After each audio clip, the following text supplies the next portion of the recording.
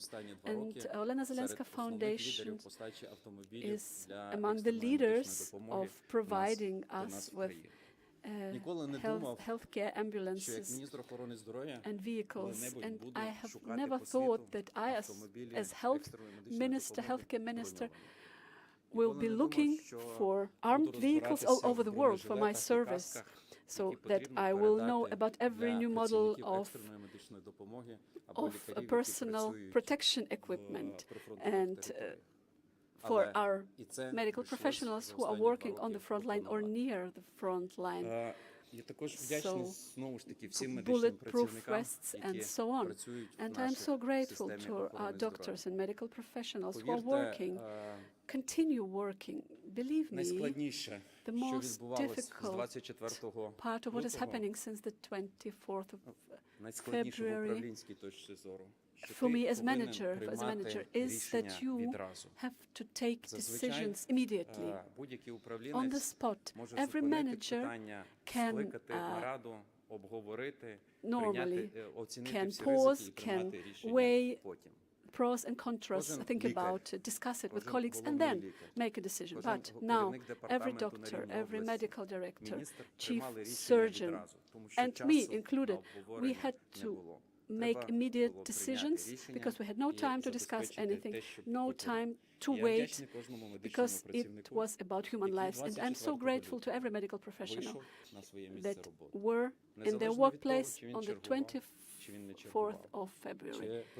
Either it was his duty and on that day or not, everyone was there, came to their workplace, to the hospitals, because it was so important. And why? We have one example. The Russians were bombing city of Chernihiv with their planes, and the houses were destroyed, and these pictures, you have seen them, I think, because they were all over the world. And it was just a normal hospital in Chernihiv. It was really calm, just normal hospital, and in 1 hour there are 60 patients coming simultaneously, 60 ambulances, people with severe wounds from these bombings. And Here, this triage starts. The blood infusions have to be done immediately. You see this photo, and they have to save multiple lives at once, which they are not used to. But at the same time, there are bombs coming, partially destroying this very hospital, and the elevator and the 8th floor is destroyed. Our president has awarded one nurse and one doctor with a special medal for this, because during this bombing, one soldier was wounded. He was completely in personal protection equipment with a bulletproof vest, but both legs were damaged and he couldn't move anymore by himself. And this hospital was under shock because everyone is in the surgical room saving lives. And how can we bring this young man to the 8th floor where the operation facility, surgical facility is, and the elevator is damaged? This nurse, she is very small, and she has lifted this man who is weighing more than 90 kilograms to the 8th floor. And after that, we asked her if she could carry this weight so far again. But she said, no, I just cannot do it under normal conditions. She smiled. But then, at that time, I had to do it because I had no other way, and she did it. And now, when we are talking about the medical professionals, in the conditions they are working in, it's again about my first introduction. My daughter finished school exactly in the year of the invasion, and she was never thinking about any other profession. No, she didn't want to be a doctor, medical professional, because I am, her mother is, and grandmother is. So she thought, no, I can choose some other professions, why should I do it? And now, then, after the invasion, she came to me and said, Father, I would like to become a doctor. And now she is a student of Kyiv Medical School University, and I believe that many young people who have entered medical universities and schools 2022, 23, different professions, psychologists, rehabilitation specialists, these young people will help us to rebuild Ukraine and to develop our country. And if we are speaking about the major topics also of this conference, mental health, physical rehabilitation, and so on, I would like to say that it's difficult to rebuild or develop something always following some scheme, because if you are planning something, you can maybe plan on some infrastructure that's not there anymore in Ukraine. We have problems with fuel, with logistics for our treatments and for medicine, and many things that could have been done very quickly now take time and more effort. And I am so grateful to our First Lady that she has elevated the topic of mental health to this very high level, and she started this all-Ukrainian program. And it gives us the opportunity to proceed, to have some structure. Now we know who can be addressed if we are seeking help in some problems, and also for Ukrainians to address their mental health issues. That's why the question, how are you, is for us the most important question now. So also our family physicians, tens of thousands of them have participated in MHGAP program, and they can give this first psychological help to our people, to Ukrainians. And we know where are the regions where physicians didn't participate in this educational program, MHGAP, and we will target them, of course, and also our programs of resilience for veterans. We must ensure also for our veterans an easy access to psychological care. In every hospital, in every cluster hospital, We have a network. We built a network during the war, and in every one of these hospitals we will have a point or a ward for psychological and mental health and psychological help. And it's your help that we are so grateful for. Next step is about institution providing psychological rehabilitation, and these are hubs we are creating now. These are the regions we are focusing on, and I would like to emphasize for ministers, for the First Lady of Germany, when we have the conference in June, the recovery conference in June, we should talk about human capital in this conference, about human resources and what steps should we undertake, not only about infrastructure, but about people, because people are rebuilding infrastructure. On this slide, we have also horrible numbers. Before the war, we had maybe 30,000 amputations. In the last 2 years, this figure has risen threefold. And you know how large is the strain on the clinics, on the rehabilitation centers, because we have to provide prosthesis and to guide back to life people. And again, with the help of our partners, we just started a revolution in the physical rehabilitation. There are new legal acts, new that show how we have to conduct rehabilitation in Ukraine, and we have rehabilitation units and also 6 rehabilitation centers. More than 140 multidisciplinary teams are being established, and they are already working. They have contracts from the national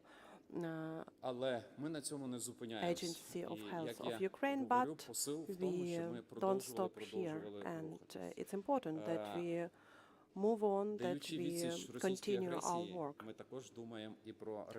And we also would like to conduct a reform in order to change the medical health in Ukraine. We want these medical services with a high quality, accessible, and also free of charge, because we have to provide the service for everyone who is fighting right now for our freedom. We have a clear priority list in our ministry, and we know what we need in order for our system to function and to develop. There are some projects that we implemented or that we are implementing, but there are also a range of projects that we are just planning, and we are looking for partners who help us to implement them. And the next conference in June, we will introduce this project for you in order also for us to be able to implement this project. And I am very grateful to Minister of Health of Germany, Karl Lauterbach, and his support motivates and inspires many people in our ministry, in Ministry of Health in Kiev, also on European places, because he is an authority and among other ministers of health, and I'm grateful that he is a friend of our ministry and of Ukraine. Thank you. If you have any questions, please ask.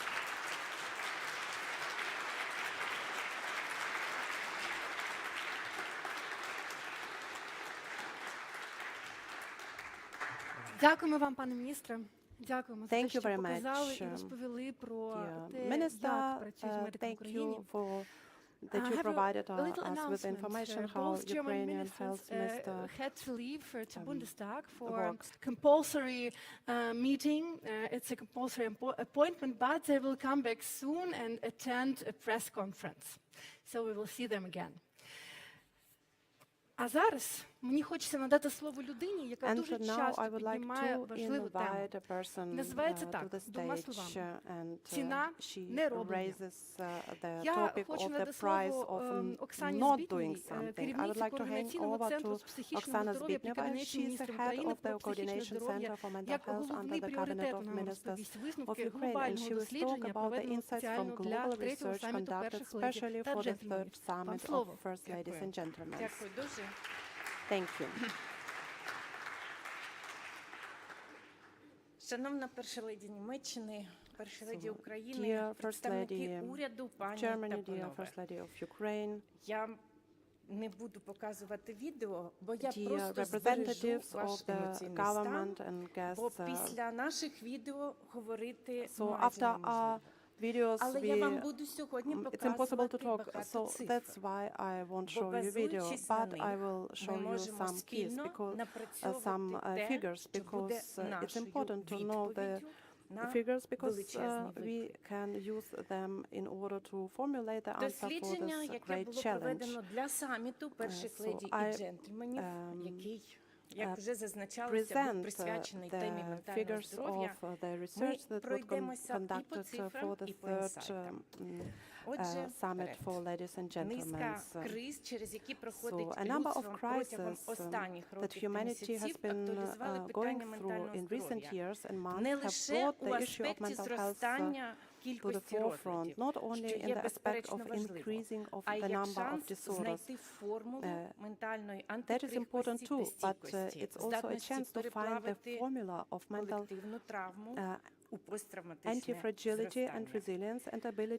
Щоб дослідити, як складні часи впливають на ментальне здоров'я людей у різних куточках світу, у серпні 2023 року для саміту перших леді та джентльменів було проведене глобальне соціологічне опитування. Воно охопило 11 країн, включаючи Україну та Німеччину, залучивши онлайн 11 тисяч респондентів старше 13 років. Обрані країни представляють різноманітні культури, мови та традиції, глобальні перспективи та охоплюють низку соціально-економічних статусів. Далі про результати та інсайти, що вже зараз можуть вплинути на системні рішення у сфері ментального здоров'я. У темі ментального здоров'я надважливим є усвідомлене лідерство і насамперед політичне. Про це сьогодні говорили. І в Україні цю роль взяла на себе перша леді Олена Зеленська, ініціювавши створену всеукраїнську програму ментального здоров'я. Political leadership, and in Ukraine the First Lady took on this role, initiating the creation of the all-Ukrainian mental health program and securing this topic at the top of the state agenda. And this corresponds with the modern demand, not only in Ukrainian society. And according to the results of the survey, respondents from all countries see mental health as one of the priority challenges for their society in the next 5 years. And Germany and Ukraine indicate that mental health is also on the top challenge, and topics that are also relevant, it's loneliness and maybe unfunctioning social type, and each challenge was rated on a scale from 1 to 10, where 1 is not a challenge at all and 10 is a major challenge. According to the respondents, mental health will remain an important challenge even in the future, even in 20 years. Over a longer period of time, the global importance of the topic will only increase, and this indicates the need to find strategic solutions, and solutions that not only respond to a crisis or humanitarian situation, but also really change the system. And we can see it. This is relevant for all countries. Young people can become agents of change and leaders of innovations in the field of mental health. In all countries. It is the generation from 13 to 34 that prioritize mental health among other challenges. And working with the younger generation can also help to reach, quote unquote, the 55 plus generation by spreading education and simple self-help skills. Correlating with previous data, financial worries are in the first place that affect mental health, and they affect mental health of more than 40 of respondents. And it is also clear that we still have not recovered from the consequences of the COVID-19 pandemic. More than 30% of respondents note this impact. And the next group of factors is personal, noted by more than 20% of respondents. This is a loss of a loved one, a break of family relation or workload. And some countries have special problems, and for Ukraine it's war, for Japan it's excessive workload, in Turkey and Israel it dependence on political decisions. And the presence of strong general trends can allow allow us to develop joint international programs. We live in a globalized world where the impact of war is not limited to countries directly involved in the conflict. And the map on this slide shows the percentage of citizens in each country of the study and who feel strongly or moderately affected by armed conflicts in the world in general. And almost every second respondent felt the impact of the war against Ukraine. A third of those respondents still feel the impact of the military conflict of the last century. The survey was conducted before the events in Israel. The consequences of war for mental health should be recognized and included in the agenda of all countries. And, because this is not only a matter of working with risk groups, with military personnel, combatants, veterans, refugees, and IDPs. These concerns are common future, and the greatest impact of the Russian-Ukrainian war is felt by adolescents aged from 13 to 15 years. Half of the respondents note changes in their condition, which and it's about isolation, increase also in the number of adolescents, depression and suicide. So now, from the challenges and main factors, are more detailed self-assessment of mental health. If you rate mental health from 1 to 10, 1 is feeling of severe discomfort and 10 is complete well-being. Most are in the fairly good zone. I draw your attention to the fact that this zone is somewhat wider among the Ukrainians. Maybe it's a secret ingredient of the Ukrainian resistance, which unfortunately was like building up by transgenerational trauma and numerous sufferings. This is a powerful phenomenon that must be studied and detailed in as much detail as possible in order to transfer the formula to other countries. And also, what worries respondents? It's a low mood and sadness, 43%, sleep disorders, 39%, exhaustions and feelings of anxiety, 35 and 33%. Germany has the largest number of respondents with sleep disorders and phobic anxieties. Ukraine has complaints of anxiety and uncontrolled called anger. It is important to note that young people aged 18 to 24 evaluate their level of mental health the most pessimistically, almost 1 point lower than other age groups. But the youth group is also the most optimistic about improving their mental state. 70% expected to improve over the next 3 years. There are programs and initiatives that are aimed at this target audience, and it will have greater engagement and positive reception. If you have a national perspective prospect, so half of the surveyed Ukrainians experience significant negative changes in their mental health over the past 3 years. First the COVID, then the war. Despite the difficult trials, most respondents remain optimistic. Which coping strategies do the interviewers choose?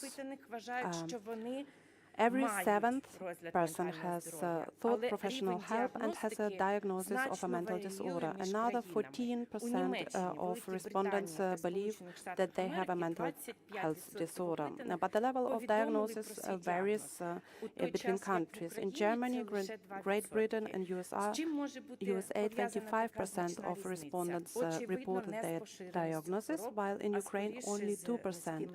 What can be associated with such a significant difference? Obviously, not with prevalence of diseases, but rather with low level of mental health culture, where people simply do not recognize their experiences and they believe in their ability to cope on one's own without professional help.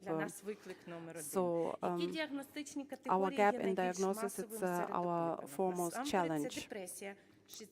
Which diagnostic categories are the most widespread?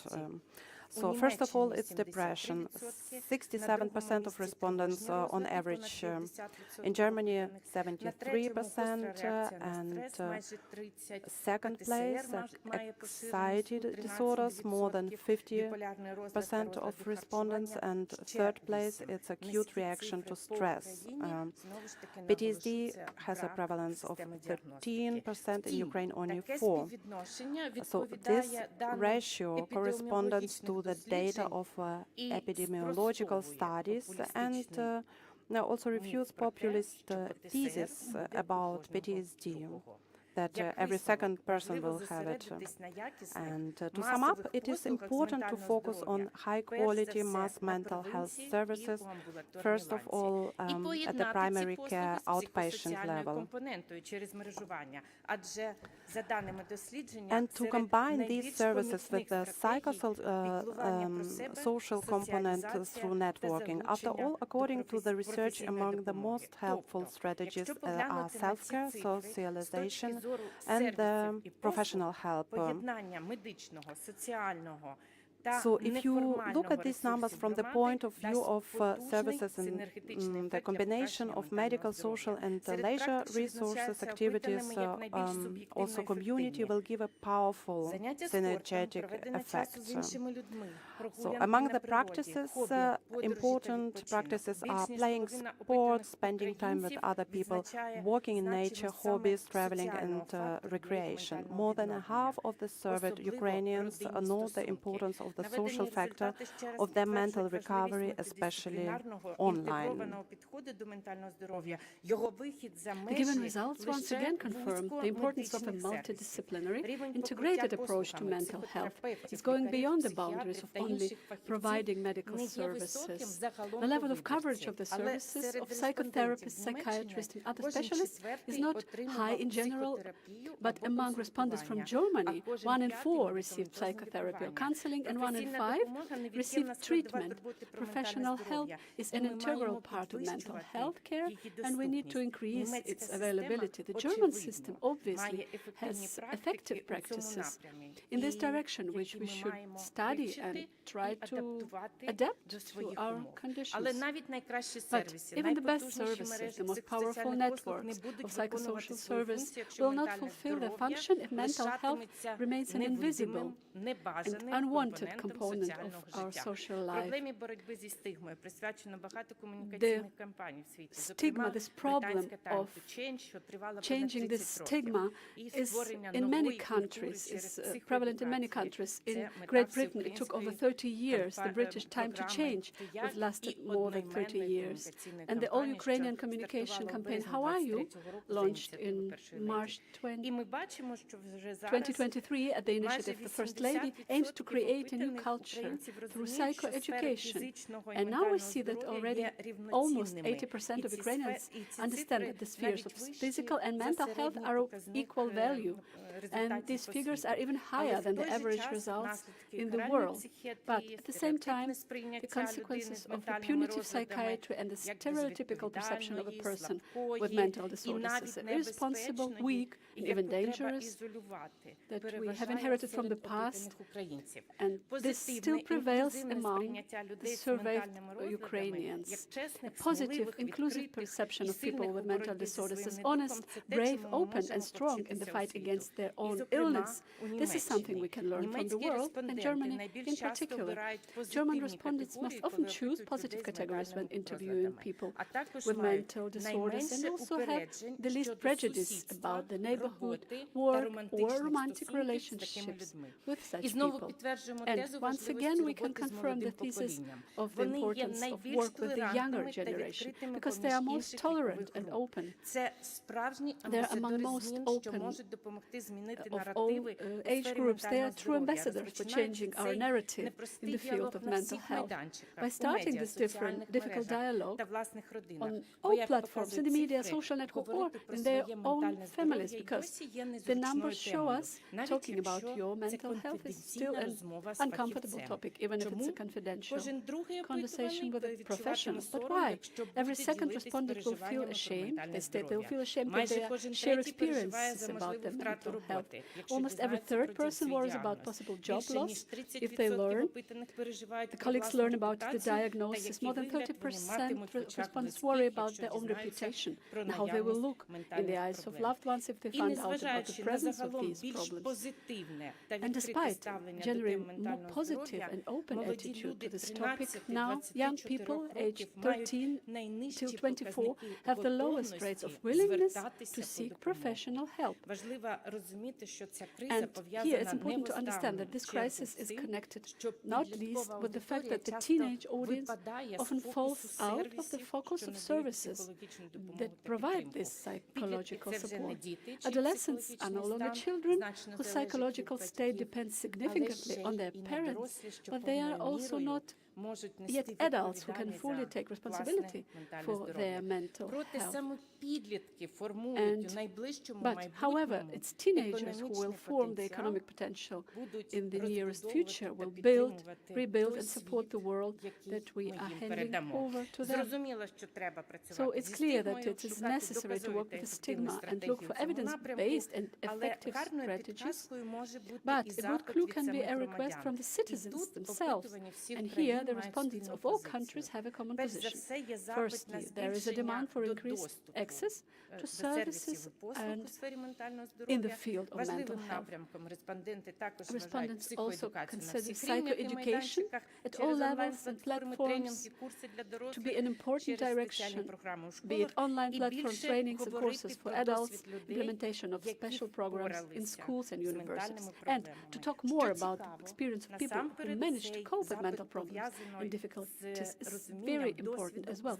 Interestingly, this request is primarily related to the experience of ordinary people, not media stars or political figures. So trust is something that is worth investing. I thank you. Thank you very much. Thank you very much for sharing with us the results of this detailed research. Really huge work have been done. And I would like to announce you are happy to have your coffee break. Unfortunately, it's going to be a little bit shorter than it was planned, but we are happy to meet you here again at 15 minutes, please. Don't be late. Waiting for you here. Enjoy.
Liebe Damen und Herren, ladies and gentlemen, please take your seats. Don't remain here, don't stay here on the sides, please take your seats. There is enough place for everyone. Believe me, I know, I counted. So let's start to the next part of our conference. And I would like to introduce you to the moderator of this panel, Ms. Hoven. She will moderate the panel, International Hospital and Medical Partnerships, the importance of knowledge transfer and networks. Thank you very much. Thank you so much. We have to get started. We have an amazing panel here with us. So also warm welcome from my side. My name is Ingrid Hofen, as has been mentioned. I'm Managing Director of GIZ. GIZ is a government-owned company which works on behalf of the German government, represented here at the panel, and in the field of international cooperation, sustainability and education, and also in the Ukraine, where we have been partnering for more than 30 years. And therefore, it's a special honor to be here with you, especially as I also, within the management board, I'm responsible for our program in the Ukraine, and we have still more than 500 people working on the grounds, and this makes us very, very proud to be with you in the Ukraine. In their speeches this morning, you, Minister Liashko, and also the First Ladies, they really pointed out to the many challenges the Ukraine is facing in the health system. And this is, of course, obviously due to the brutal war of aggression of Russia. And this gives you, of course, an immediate pressure. You have demonstrated it on the health system to deal with the immediate needs and to provide a continuous and high-quality support to your people. But additionally, you had already embarked on a long-term, actually, program for being even more resilient and modernize the whole system. So this is an incredible challenge to address those issues at the same time. And this, of course, needs our utmost solidarity and support, partnership and joint action. How can international hospital and medical partnerships support Ukraine in their efforts under the very demanding framework conditions? We are honored to have the following distinguished panelists today with us. Viktor Liashko, Minister of Health of the Ukraine, Dr. Thomas Steffen, State Secretary of the Federal Ministry of Health, Jochen Flassbart, State Secretary of the Ministry for Economic Cooperation and Development, and at the same time the German representative at the Multi-Agency Donor Coordination Platform for the Reconstruction of Ukraine, and somehow in the background the one that choreographs the Ukraine conference forthcoming here in Berlin. We have with us Professor Dr. Hajo Krömer, CEO Charité, sitting at the very right of our panel, and to my right, next to me, Professor Dr. Matthias Münzberg, Medical Director of BG Hospital Frankfurt. Welcome to this panel. Please give a hand to our amazing panel.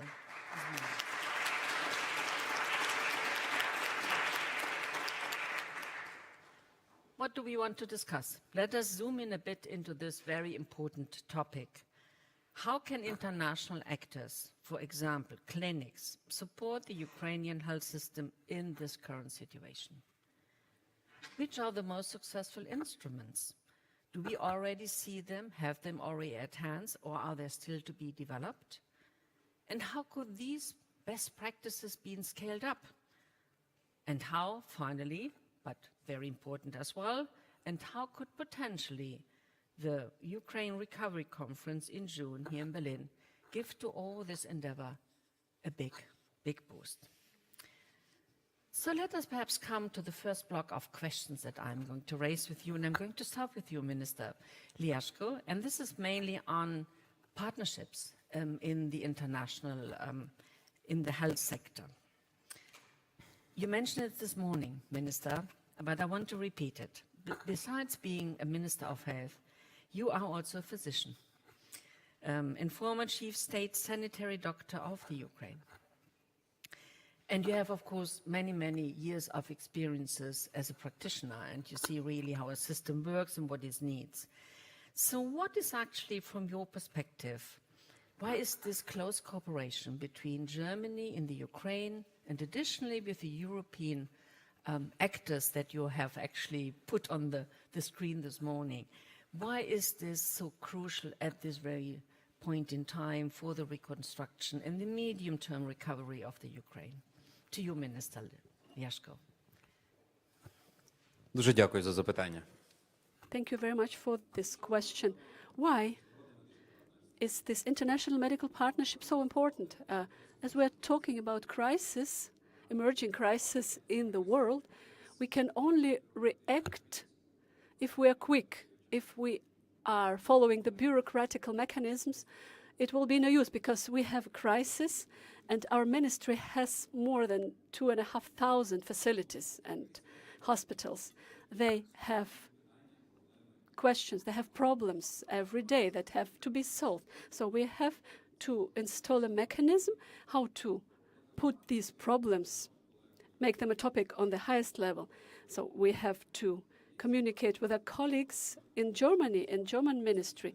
They have to make note of these problems and then talk about it with the colleagues. Then they make a resume of what can be done and then they send it to me. So we can solve problems in this way. So the problems from on the ground level are coming to the highest level, are being discussed again, then they go to another level in another country, and then again the correspondence back to the ministry. But it's a crisis. It's a situation that doesn't give us time for it. And these medical partnership, while are we talking on the highest level, or could be talking for weeks, the colleagues can communicate at once. A physician calls a physician or a medical director, I have this problem, can you help? Yes, I can. And they can talk about practical things that can be done immediately after this phone call. That's why these medical partnerships for us, and not just for us in Ukraine, for all of us, it's steps forward that can help us manage in this time of crisis the very first challenges that we have to solve quickly. It's a boost and a help. Afterwards, the system will adapt, of course, but now we need this partnership.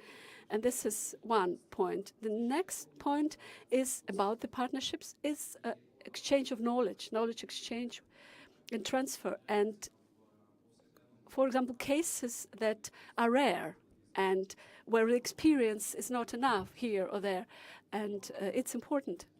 And if we talk about Ukraine today, this amount of trauma, of war injuries, no other hospital in Europe has this experience now.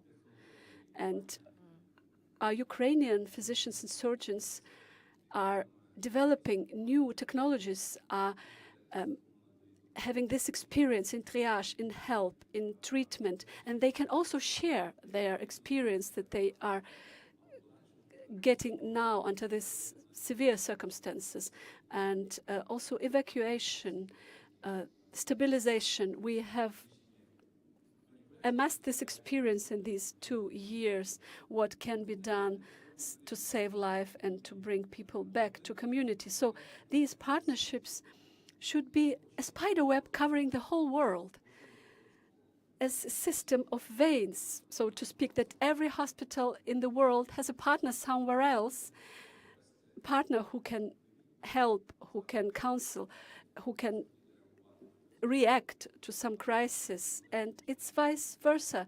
It's in both directions, and help that is provided in due time, it's the most valuable for us, and we are saving lives. So that's why it's so important. Так, дуже дякую. Отже, йдеться про те, щоб швидко реагувати і подалі навчатися. І йдеться про досвід, також український досвід, який ви надаєте на міжнародному рівні. І також так, а державний секретар Штефан, у вас є також такий міжнародний фонд. Будь ласка, розкажіть, яку роль відіграє це знання знання, і цей досвід, може, у вас є, може, ви можете зараз розказати про нові можливості, які ми можемо також застосовувати. Ми говорили про телемедицину, наприклад, і, може, скажете ще декілька слів нашій аудиторії. Дуже дякую. Дякую, пані модераторко. І я з самого початку маю вас розчарувати, тому що у мене немає такої медичної освіти. Може, в моєму колишньому житті, може, в моєму наступному житті. Я адвокат, так. Але я, звичайно, хочу підтримувати всіх лікарів, і це вдається мені, звичайно. І я завжди дуже радий, коли ми працюємо між... Yes, I would like to join the minister by saying that when you're in a crisis, speed is of the essence. And when you're in a crisis, you need good networks where you can communicate. So communication, stable communication is of the essence.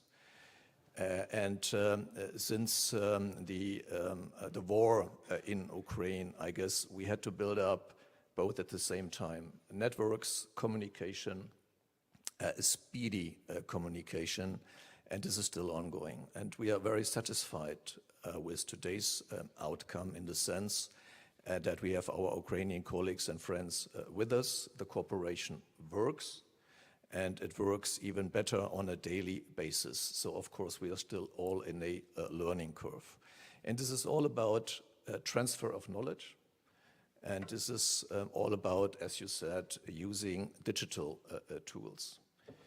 And when we talk about digital tools, I also look at Jochen Flossbart, because we are the ones in the last government serving during the corona crisis, and we suffered from that very much. But maybe today we can also benefit from these crisis times, because we have developed a lot of digital tools during the corona crisis, and we apply today telemedicines.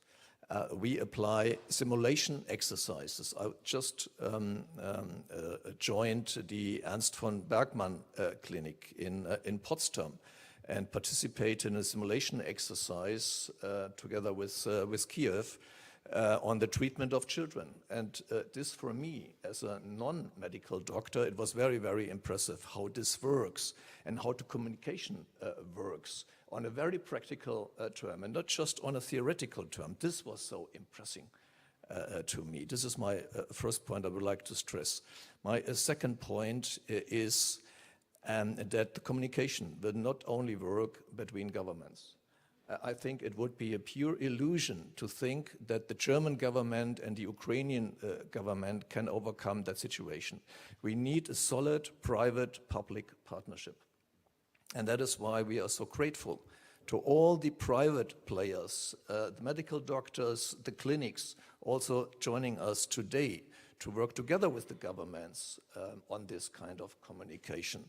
Without the private sector, without all these NGOs, without the civil society, we could not help Ukraine as we did and we are doing today. So really a and warm thanks to all these private players supporting us, also with regard to donations and also with regard to the industry being involved in this very solid communication.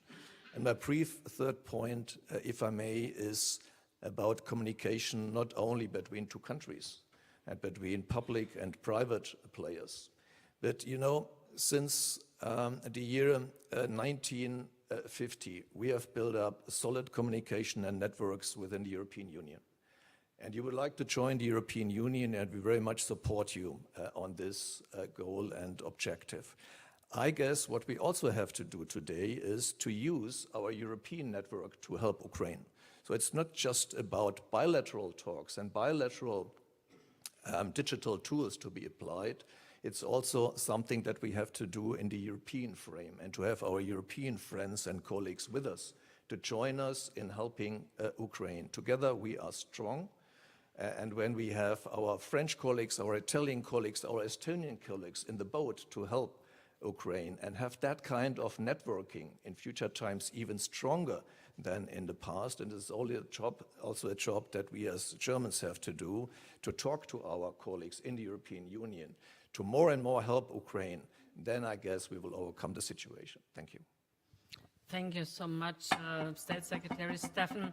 As you have been really a long-serving leadership positions in the Ministry of Health, you may apologize that we somehow considered you to be one with a medical background, but yeah, perfect. So many thanks. What you've just raised is the Team Europe spirit, which is actually a standing new partnership concept also in international cooperation, development cooperation, financed and spearheaded by the Ministry for Economic Cooperation and Development. Mr. Flassbart, you have actually, through your ministries, you have funded this type of clinic partnership, health partnerships for many, many years, and only recently, last year, you have scaled up the program in the Ukraine, and they provided additional funding in this respect to make this partnership even bigger. When you look at, you also have been traveling to the Ukraine, and you may have been in touch with those immediate results of such a partnership. What is your conclusion, and what kind of conclusions do you draw for the reconstruction of the Ukraine and the importance of these type of partnerships? Yeah, thanks a lot. Hello, everybody, Minister, colleagues. Let me put it first briefly into the broader picture, and Thomas Steffen already touched on that. The task of first bringing Ukraine through the war times until we have peace, and then recovery and reconstruction is such a huge task. And of course, healthcare is one of the central pillars of this endeavor. But it's such a huge task that it can only be done together. It is undoable by Ukraine itself, and it's also undoable with partners, governmental partners from EU, from US, Japan, and others. We need to have a whole of society approach. Otherwise, we will not make it. And if you look at the huge numbers that are needed already, we got the World Bank assessment, then it becomes immediately clear that it is not doable by budget funding alone. So we need the private sector, but as Thomas Steffen mentioned, all the others sometimes are not visible, based on friendships, based on our numerous cooperations between cities and local communities. And of course, also the health sector itself. Europe is essential. Since yesterday, we are back in the game, I would say. I'm really happy about it because otherwise it would have been a very serious negative signal to Ukraine, and by the way, also a positive signal to Putin. One should never forget that. It's two sides of the coin. So now to the health sector, we didn't start only at the beginning of the big war. We were in cooperation also in the health sector already prior to that, and also the partnerships, the hospital partnerships have their roots prior to the beginning of the war, which was really a big luck because we could build upon what we already had. Now we have 18 hospital partnerships. I think they are absolutely essential with regard to speed, with regard to knowledge exchange, and this has two sides again. One is the infrastructure side. 1,500 attacks or 1,400 facilities attacked by Russia. So it's immediately you see it's a destruction part and a reconstruction, or let's say fixing part. And the second one is knowledge exchange, and specifically in the mental health sector, it's a huge challenge. I met some mayors in Kiev. They came to see me, and the number one problem they mentioned from different parts of the country was how to deal with the huge need of mental health care and psychosocial treatments. And that is something, it is complicated also in digital terms.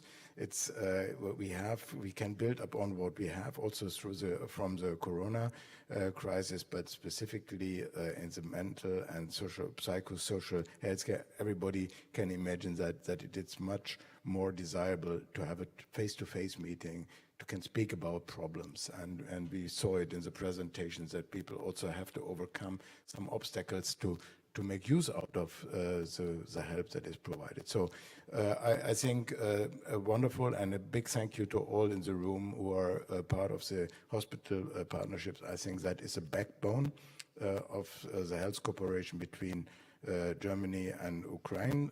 We are doing it together in also whole of government approach. I think with all the skills from the health ministry, all our skills from the development side, I think we can also be the starting point for extending this partnership to other countries. Thank you so much. Exactly, I mean, this morning, the EU decision yesterday from our leaders got a warm and a very loud applause. I would say also applause of relief in this sense this morning during the high-level session. And I also wanted to come back to the presentation. I think you could partially see in it of Oksana Psipneva of the Coordination Center for Mental Health. I mean, in international cooperation, we have experienced and seen the necessity of mental health to give it a more elevated attention during crisis and wartime. We have seen this in the Iraq, we have seen this after earthquakes, but I think the dimension of the issue in the Ukrainian situation is certainly one that we haven't seen in the recent history, and gives us, therefore, it deserves more attention, high-level attention. It has already, but more partnerships that really address the daily work that has to be done. And again, a big thank also to the presentation this morning. It was very, very impressive and brought this urgency back into the room. Partners, just been raised a couple of times, sitting here in the room, sitting here on our panel. Professor Krömer, CEO of Charité. Charité is one of the key drivers at Solomia, a network of hospital partnerships between Germany and the Ukraine.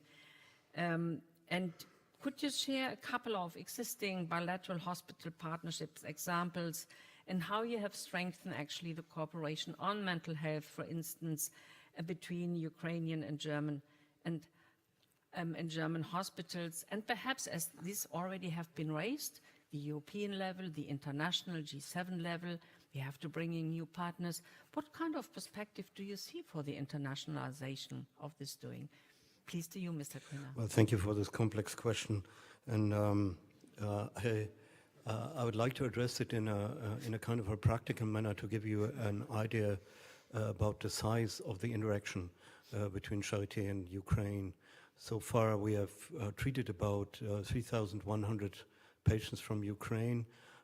You remember initially we had in particular cancer sick children in quite interesting amounts, and dealt with that. And I would like to tell you about another topic which I really didn't think about. I talked to colleagues who run medical schools in Ukraine, and they said due to the war, they're not really able to get the day-to-day education.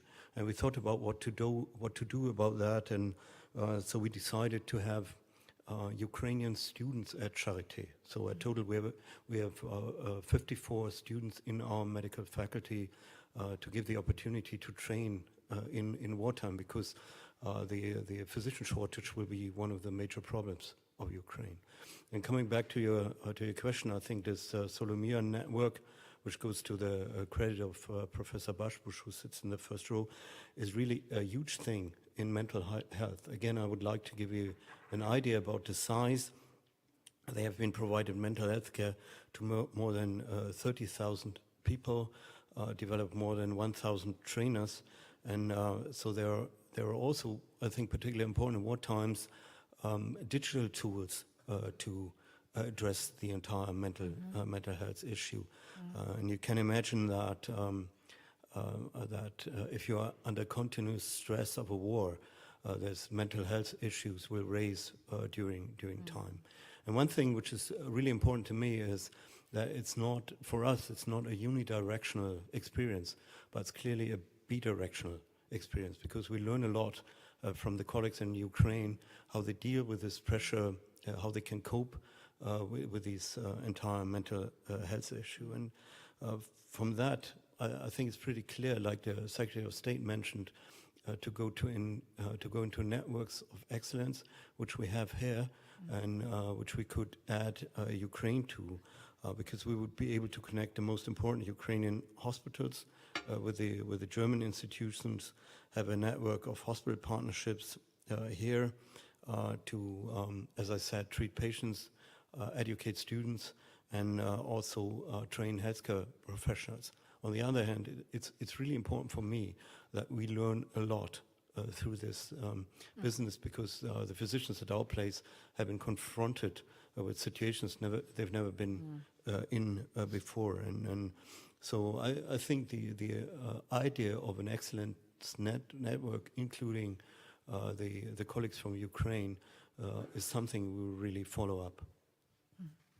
Thank you so much. And let me go to another very important partner coming from, so to say, the civil society, the private sector. We have spoken now about the Charité and its huge engagement in the Ukraine, and also the benefits that this brings back to our own society, and we are grateful for that as well.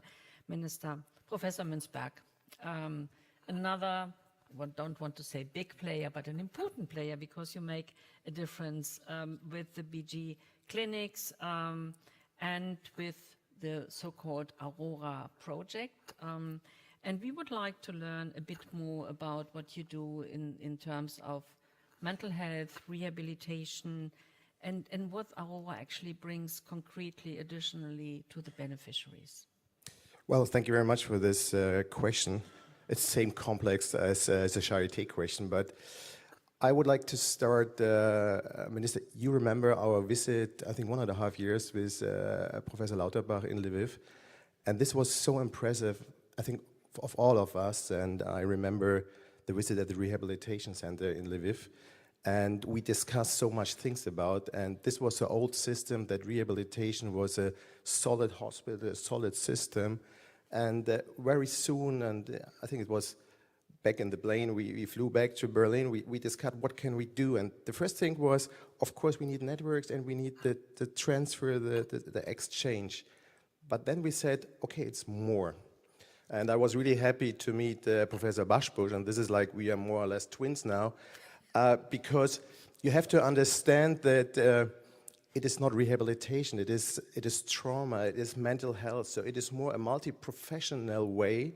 And I think after 1.5 years, and you see it here in this conference, we brought everybody together, trauma surgeons, rehabilitation, therapists, mental health. I think this was a really most important thing to get the change, and you did such a great work with Unbroken and Superhuman that is really good networks, and you have acute surgery, you have mental health, you have all discipline together, and this was really the first change, I think, after 1.5 years. The second one is, actually all you mentioned is telemedicine. And I remember one case, and I saw the video yesterday, and it impressed me. There was one soldier, it was amputation after gunshot wound, and it was a wound problem and infection as well. And there was a discussion about prosthetic, yes, no. So the colleagues in our clinics, we discussed this, and it was more clinics in the BG clinics. So we discussed about reconstructive surgery, but we also discussed what can you do with prosthesis. But afterwards, with the infection, we said, okay, and mental health, come on, let's get the colleagues from the Charité as well. So yeah, we brought them in, and there was another one, a Ukrainian hospital as well. So we brought everybody together in the sense of the network. And yesterday I saw the video that he's now walking with the prosthesis. I think this is amazing that you're bringing everybody together, and this is, I think, the goal, and this is really the perfect, thank you very much for these partnerships we have, that this is possible. So what is Aurora? Aurora is the twin project to Solomir, because we are more or less connected, and it's also mental health. What we're now doing is we want to bring people from the Ukraine. It's a multidisciplinary team with therapists, rehabilitation, and physicians coming to Germany going to the BG clinics, to our rehabilitation centers, to our trauma centers, and there are the 4-week hospitalization period, and then we're discussing a lot of things. What can we do better in our system? What can we do in Ukraine? What's our good methods? And after 3 months, we're talking again, so there will be not like, after 4 weeks, it's over. No, afterwards, we keep in touch. There's a friendship now. There are the short ways, so we can discuss things. So if you're talking about internationalization, I think it's already, because with telenetwork, with rehabilitation, with network, and with this excellence clusters, I think you can really do more, and you can internationalization it in a second. Thank you so much. Minister Liashko, you already see that actually this incredible situation that the Ukraine is facing, and the courageous and very resilient response from your country and your people actually pulls the best out of each type of partner, apparently. We speak about a European approach, we speak about bringing international partners to the table, a whole of society approach, dealing with the private sector, partnerships, NGOs, and this again you underlined, Professor Münzberg, we need to deal with the situation in a thematic, comprehensive approach, don't remain in silos, but really bring all this together. And actually this also was a part of Elke Büdenbender's speech when she saw that we deal with humans, and we not only can look at the physical health system, but we also have to deal with the soul and the mental health. Again, a comprehensive approach, what is needed. So let me come back to you, and I would like to continue the work on international issues. The Ukraine conference. Again, in a couple of weeks, we're going to host the conference here in Berlin.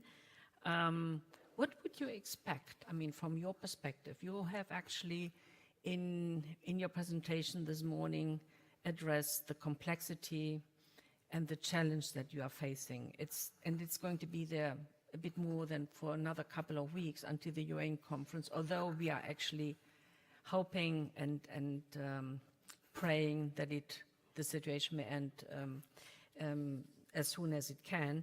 But what would you expect the international community and those from the private sector, the civil society sector present at the Ukraine conference to bring to the conference, really to support Ukraine even more forcefully?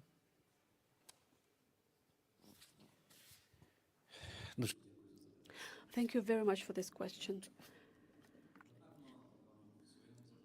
Thank you so much. Thank you so much for this question. In your question is a part of an answer already. And you have talked about the whole world being amazed by the resilience of Ukrainians. And it tells us that every crisis is something with what people have to deal with.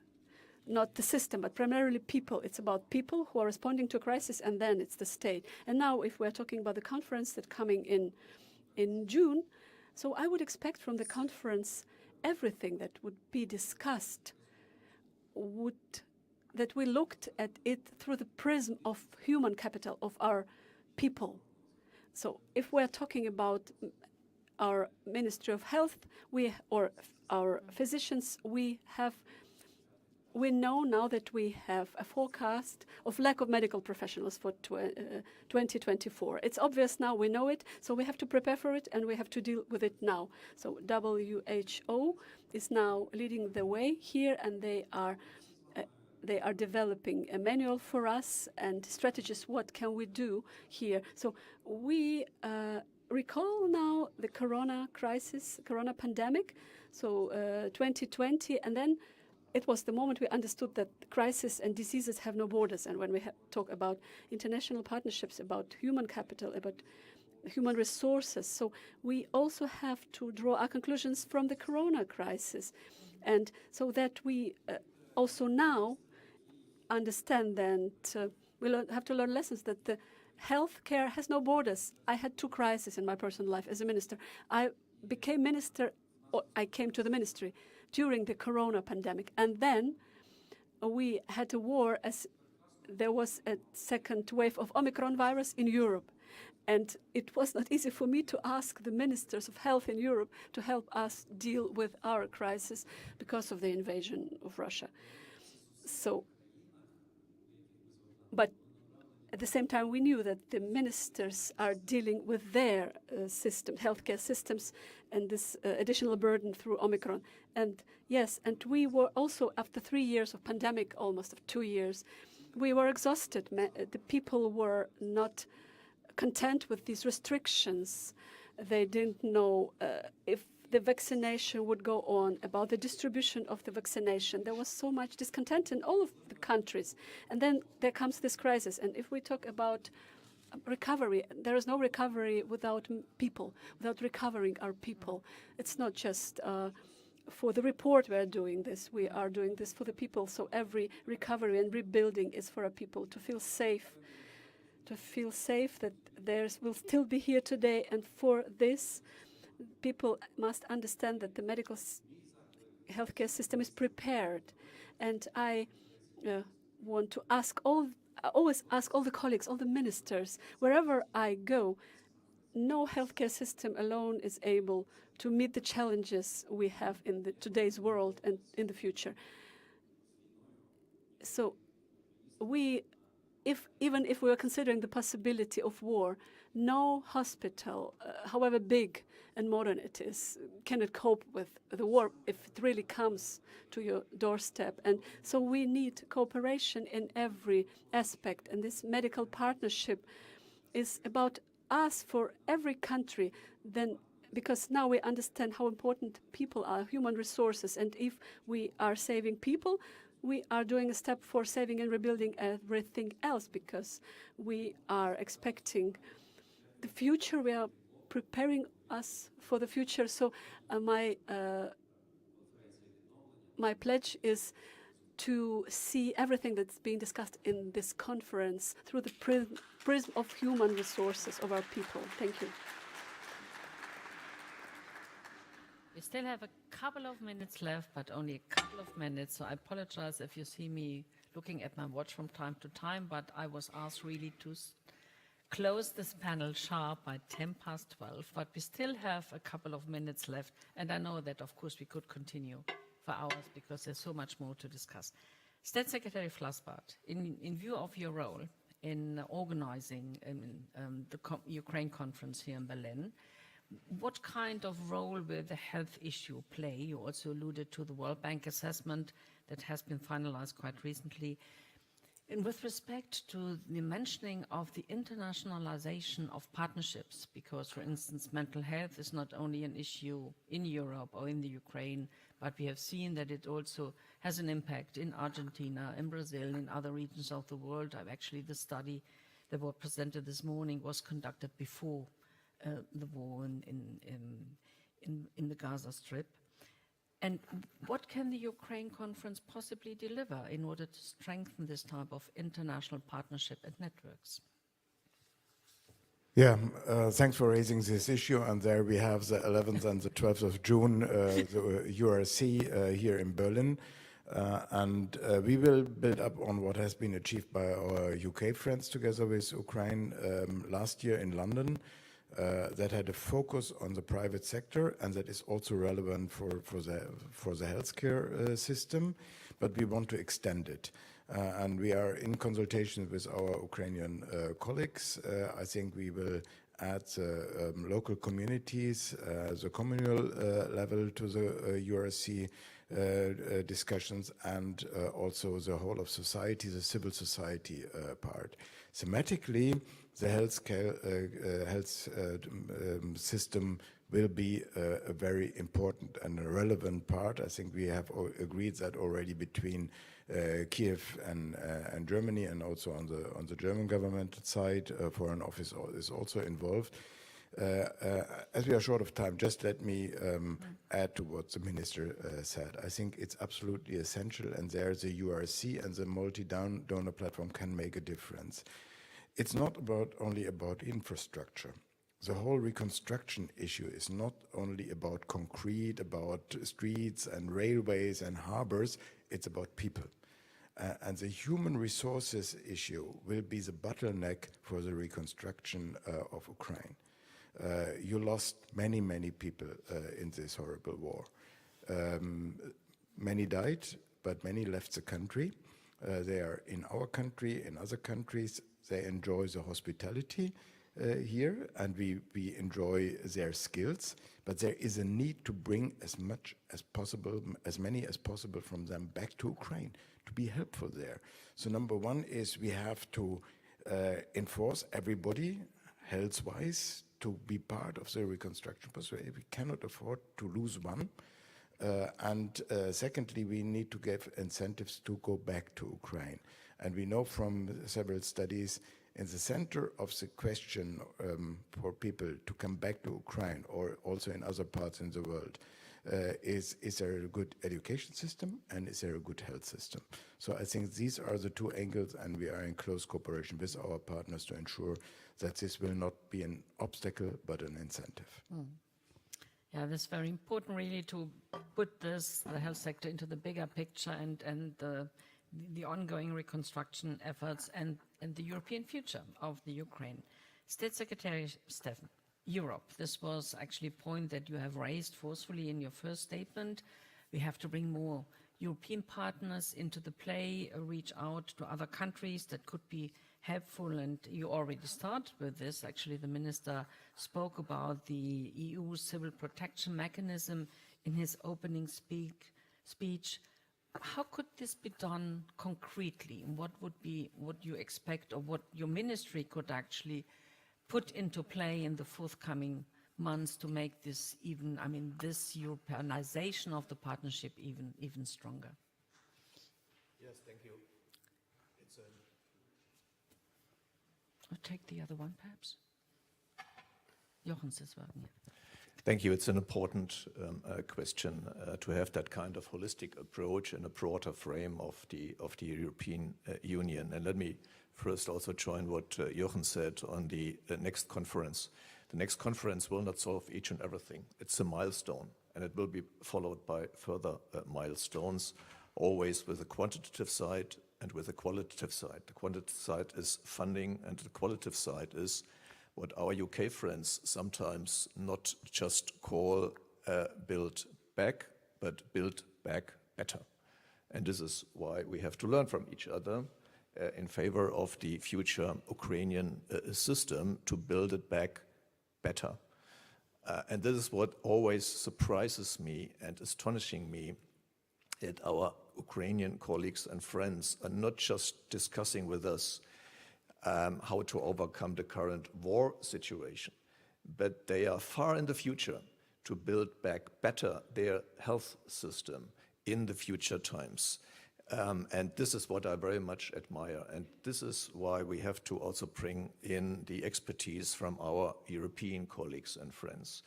You know, I just would like to recall that when we created the European Union, as it stands today, we started with the Community for Coal and Steel in the year 1951. And it was a reaction with regard to the Second World War. Nowadays, you know, it will not be a reaction on the war of Russia against Ukraine, but it will be during the war that we have to build a community between Ukraine and the European Union. So we have to do it both at the same time, to manage the current situation, and at the same time to build the future for the next decades between Ukraine and the European Union. And that is why it's so important that not only the German government is deeply involved, and we are committed to help, I would nearly dare to say whatever it takes, what Mario Monti said some years ago, to overcome the euro crisis. But what really counts is that we are strong together within the European Union to help Ukraine. And that is why we still have to, let's say, talk to our European friends, and maybe to also invite them to a conference in Berlin to also give their input and their expertise, again, to build back better. Thank you. I would like, at the end of this amazing panel, give a chance to our two voices. from the health sector, but also representing civil society, to give you a chance to say, well, what is still missing? What would you like to see to come next, or what can we do better? You had a network meeting yesterday, a very long meeting with a lot of expertise. Are there things that you have detected where you see, well, this is like the next level that we should approach? And what would be, I mean, I would give the word first to Mr. Münzberg, and you could close, Professor Krömer. Are there anything that you would like to address here and say, look, have attention, pay more attention to these or these issues? We have identified them in the partnership, and please pick them up so that we can even be more effective and more efficient. 2 minutes left for both of you, and then we come to the closing. Professor Münzberg, please. Thank you. Actually, I would pick up the minister's speech right now. I think humans makes a difference. So this is very important, and we have to do more trainings in a multidisciplinary sector. So really, rehabilitation, this is very important, and I think this is point one. The second one, and actually I would like to close with the remarks of an attending yesterday from Ukraine, and Professor Bashbosh and myself asked her, hey, what are the really 3 important things or wishes you would like, to discuss with us? First one, please don't stop to support us. And I think this is the most important thing. The second one, be German. This was a little bit difficult for us because we wanted to ask, what do you mean with be German? But this is like the structured, punctually, clean way. Come on, let's do it. So this was quite impressive. The third one, actually, she wanted to tell us in the evening. Unfortunately, we missed her. So I will do the third one. I think let's scale up, or let's change the networking in rehabilitation, in mental health, and in telemedicine, because I think this is really the most important thing, and bring everybody together. Professor Krömer, more points that we should take away from this panel? Many more. I think you always learn through crisis, and I would never compare the German situation, COVID, with what Ukraine currently suffers through. Well, we've learned a couple of things during COVID, mainly the extreme high value of interaction. So we were able to form national networks of all academic medical centers, and we also formed a network of the 10 largest European med schools. And that really helped us through COVID. And the next goal of us is to integrate Ukraine med schools in this type of networks. That will be, I think, a big advantage for everybody. Thank you so much. I think we have learned actually really partnership can make a difference. They have to grow, they have to be resilient, and they pay off for both sides. And it's also a big opportunity to show our solidarity and support to the Ukraine, whatever it takes. Many thanks to all of you, to the panelists. Please give a big hand to this amazing panel.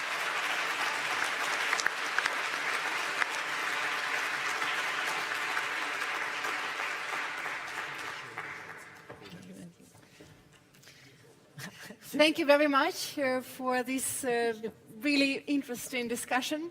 I'm announcing a break, but I also would like to emphasize that actually during this break in the German Ministry of Health will take place a press conference. You don't go there.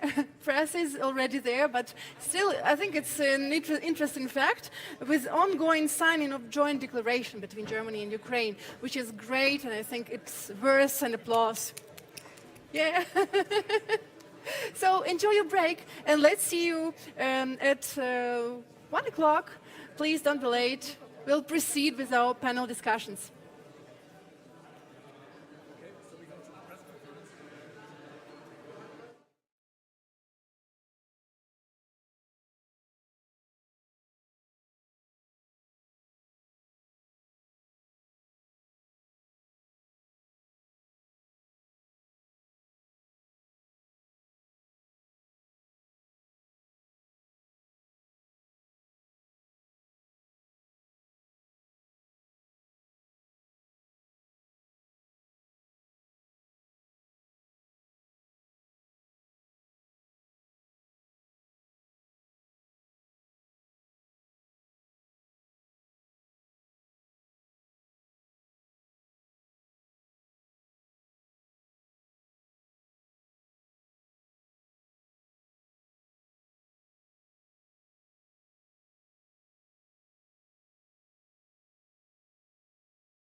responsible for medical provision, and he also admires the work of his colleagues all over Ukraine, of military physicians who are staying in Bakhmut, Avdiivka, and other places ruined by war. They are staying here, there, and risking their lives to save people, to save soldiers.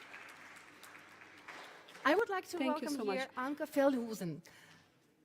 Please sit next to Evgeny. After the completion of her time as a German ambassador in Kyiv in summer 2023, Ms. Feldhusen started her new position as a Director of Crisis Prevention and Stabilization in the head office of the Foreign Office in Berlin. In this position, she is the Deputy Head of the Directorate General of the German Stabilization and Humanitarian Assistance. In this role, she is responsible for the German strategy of delivering help, providing stabilization and advocating for peace in the humanitarian crisis of this world. Thank you that you are here and joined us. I would like to invite also Mr. Munir Mamadzadeh, UNICEF representative to Ukraine. Please take a seat. Mr. Mamadzadeh grew up in the family of health practitioners in his native Azerbaijan, and often accompanied his mother to support primary health care visits in their community. But against any family expectations that he also will become one day a doctor, he decided to be an economist and a child rights advocate. He has worked with UNICEF for 17 years, and recently he chose to join UNICEF in Ukraine. It was last November because of his background, knowledge of the region, and commitment to contribute to children's well-being at the times when they need it most. Thank you. I would like to invite here Ms. Deborah Kestel, Director, Department of Mental Health, WHO. And I would like to quote one of the oldest and most renowned medical journals in the world, which is Lancet. Yes, and it writes about Deborah Kestel. Her experiences as a mental health advisor at country level and her commitment to advancing the rights of people with mental illness have equipped her well for this global leadership position. Her international career started in Kosovo. After the conflict there, she was helping to establish comprehensive community-based mental health system. And the last but not the least, I would like to welcome here Douglas Graf von Zaurma-Jelch, President of Malteser International Europe. The Catholic Order of Malta has aid and relief services as well as diplomatic missions and associations of members in Ukraine and the surrounding countries. In the first days, weeks and months after the war invasion of Russia, they were working to provide medical assistance, food and shelter to people in need in Ukraine as well as refugees who fled the country. This work is being coordinated and supported by Malteser International. During 2022, Malteser International reached more than 4 million people in need in 134 projects across 36 countries in the world. Thank you that you joined us.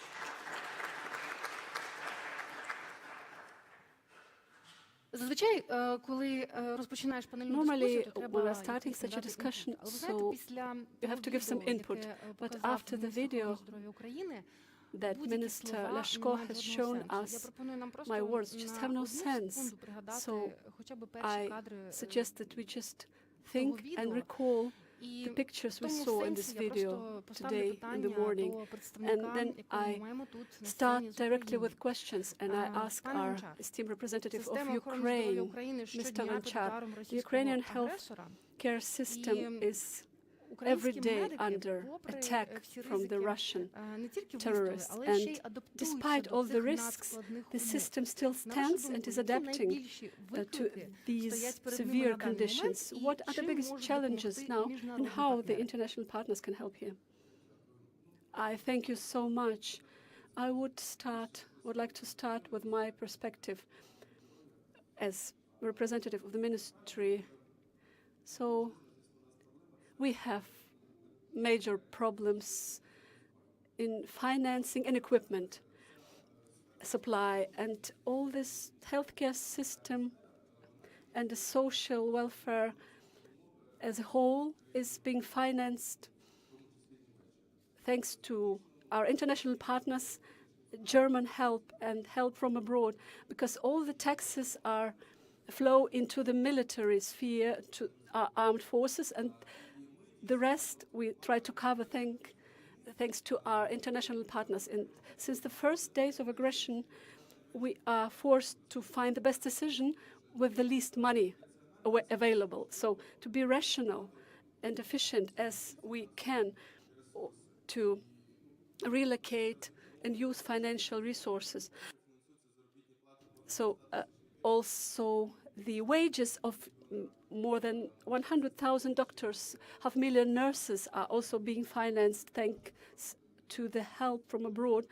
And it's our responsibility as a ministry before our citizens, our employees, and before our international partners to use this money in the best way possible. And the biggest major challenges are supplying with equipment and infrastructure. You saw the destroyed facilities, and there are so many of them. And if a shell comes down onto a hospital building, even if it still stands, you cannot operate it anymore. It can't function anymore because it means infrastructural damage, and you cannot use it in the full scale anymore. So you have to understand it, the scale of destruction. And the patients that are being treated in this hospital have to be transferred to another one.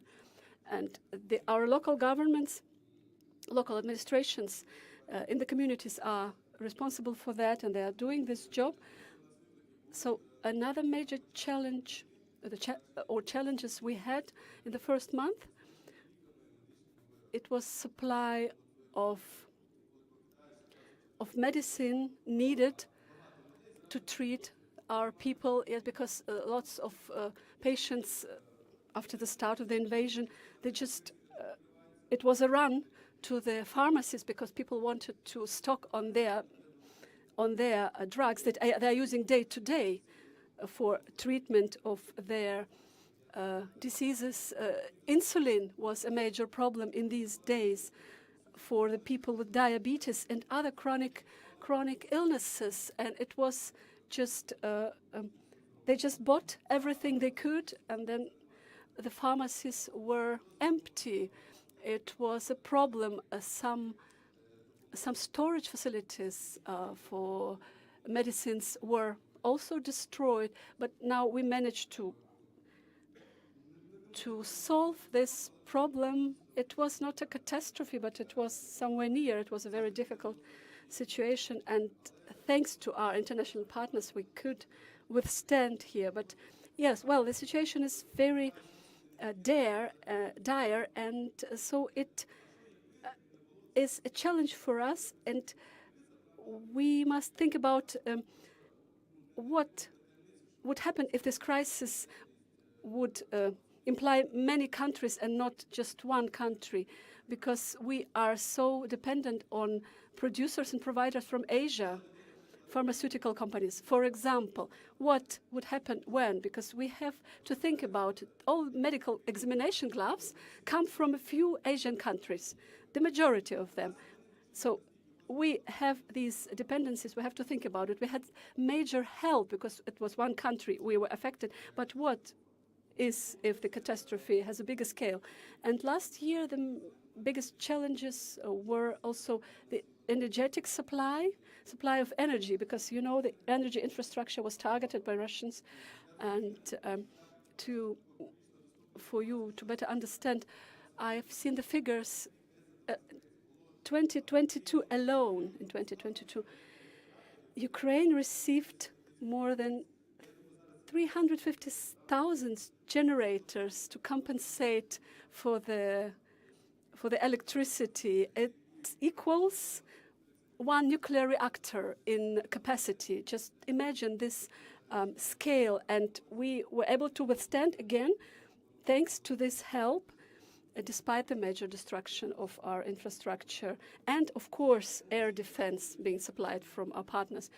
And these are things we weren't ready for. We were ready for some challenges because of COVID, because in other countries there are also blackouts with electricity. It's known fact. But if you have a blackout in one separate house, maybe you have a power bank. But what if it's a hospital and people are dependent on this critical equipment and they just can die?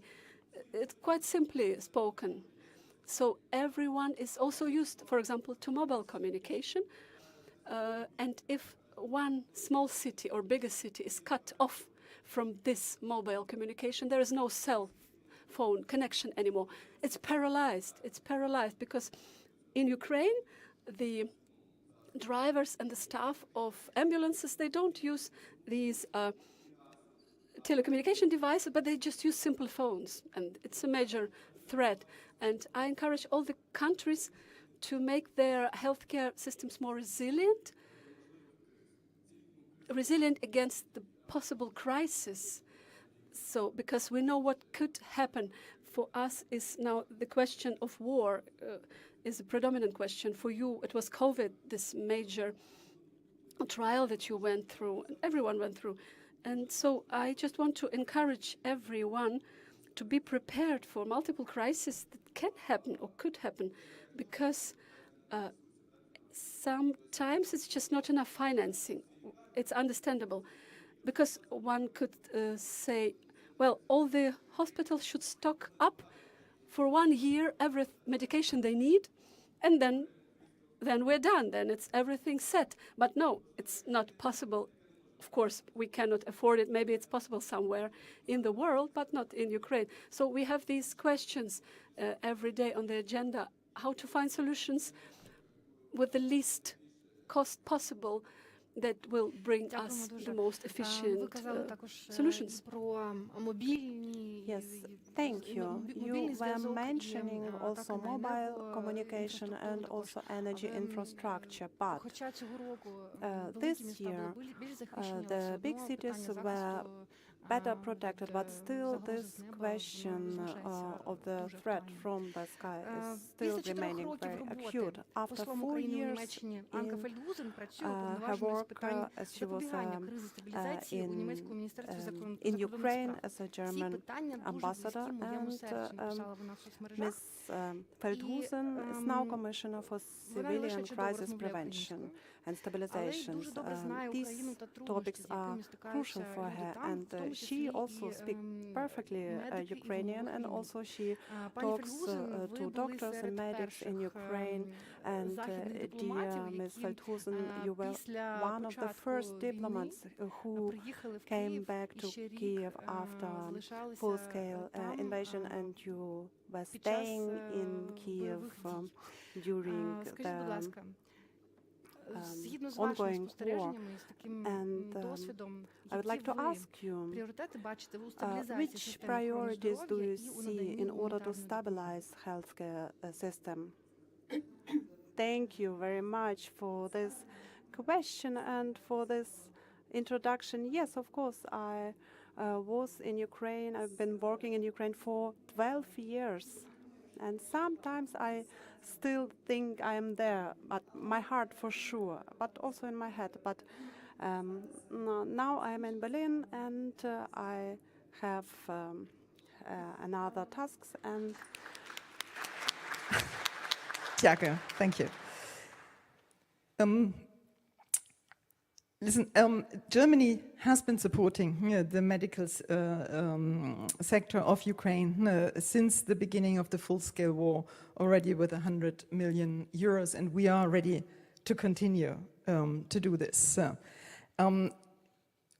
My pre-speaker has described the damage that was done to the health system by the war, and though the material damage is really very big, the human damage is also very high. Ukraine lost a great number of health workers while the needs are higher now and the access to services are even more limited than before the war. According to the Humanitarian Needs and Response Plan, more than a third of the Ukrainian population has a severe or extreme need for health services. And the financial requirements only for the humanitarian efforts are of estimated 145 billion US dollars, and this is without recovery and reconstruction. So we really must pool our efforts to span the bridge from the humanitarian assistance to the integrated, to the recovery and the reconstruction as an integrated approach in our activities. Since I worked in Ukraine for 12 years in total, I really watched the health system being reformed also, and I think this is important to mention here. The reform started after the revolution of dignity here and made huge progress, especially here in the fields of decentralization, digitalization, and transparency. And because of this reform, the health sector was able to sustain critical health services during the war, adapting to circumstances, innovating where possible, and meeting the new needs. And there are a lot of new needs, including for mental health, but also rehabilitation and, for example, for victims of gender-based violence. So there's really a lot to do. As I said, we're here to continue helping Ukraine and we're doing this against two backdrops. The first is that while we are giving this assistance, we're very careful that our partners are not installing parallel systems to the healthcare in Ukraine, but also always cooperate with national and local authorities. And the second one is the European aspect. The EU Commission and the Ukrainian Ministry of Health have signed an agreement on cooperation on health in which both parties agreed to strengthen and further development, cooperation and dialogue in this field. And it is my big hope that this arrangement will really help Ukraine on its way towards meeting the requirements in the fields of healthcare of an EU member state, as indeed Ukraine is, future lies within the EU. That was on your first part of the question. Great. So, are you going to answer the second part of the question? If you want me to now. Yeah, I mean, I said that we need to span the bridge, and this is probably the most difficult. We need to make sure that the humanitarian assistance becomes sustainable and goes into projects, and we have on our panel one of the recipients of our help make this help long-term and sustainable. So our prioritized areas in 24 will be indeed funding MHPSS projects, and they will be we have already 25 projects ongoing, and 23 out of them have MHPSS integrated in it. So it's kind of being mainstreamed into all our projects. And we know why, because there are an estimated 10 million Ukrainians who are facing mental health and psychosocial issues. And we know why. Due to the daily reality of a war zone, the traumatizing events, isolation. Olena Zelenska said this morning, you can be traumatized even in Germany, even if you're not in a war zone, but by isolation and other reasons. Children who have no chance to an orderly youth or education, and then of course veterans who come back from the front with traumata. All these groups will need support, and I'm not even speaking of the victims of gender-based violence here. So this is not a task for the next year alone. This is an ongoing challenge for a lot of years to come, and probably for the rest of the lives of these people. There's one important aspect, and I'm very happy that the First Lady took on the role of promoting or talking about mental health, because I have always experienced in Ukraine that it was still a big taboo and stigmatized. I think Olena Zelenska's role has been really very great in making people feel more at ease talking about their problems.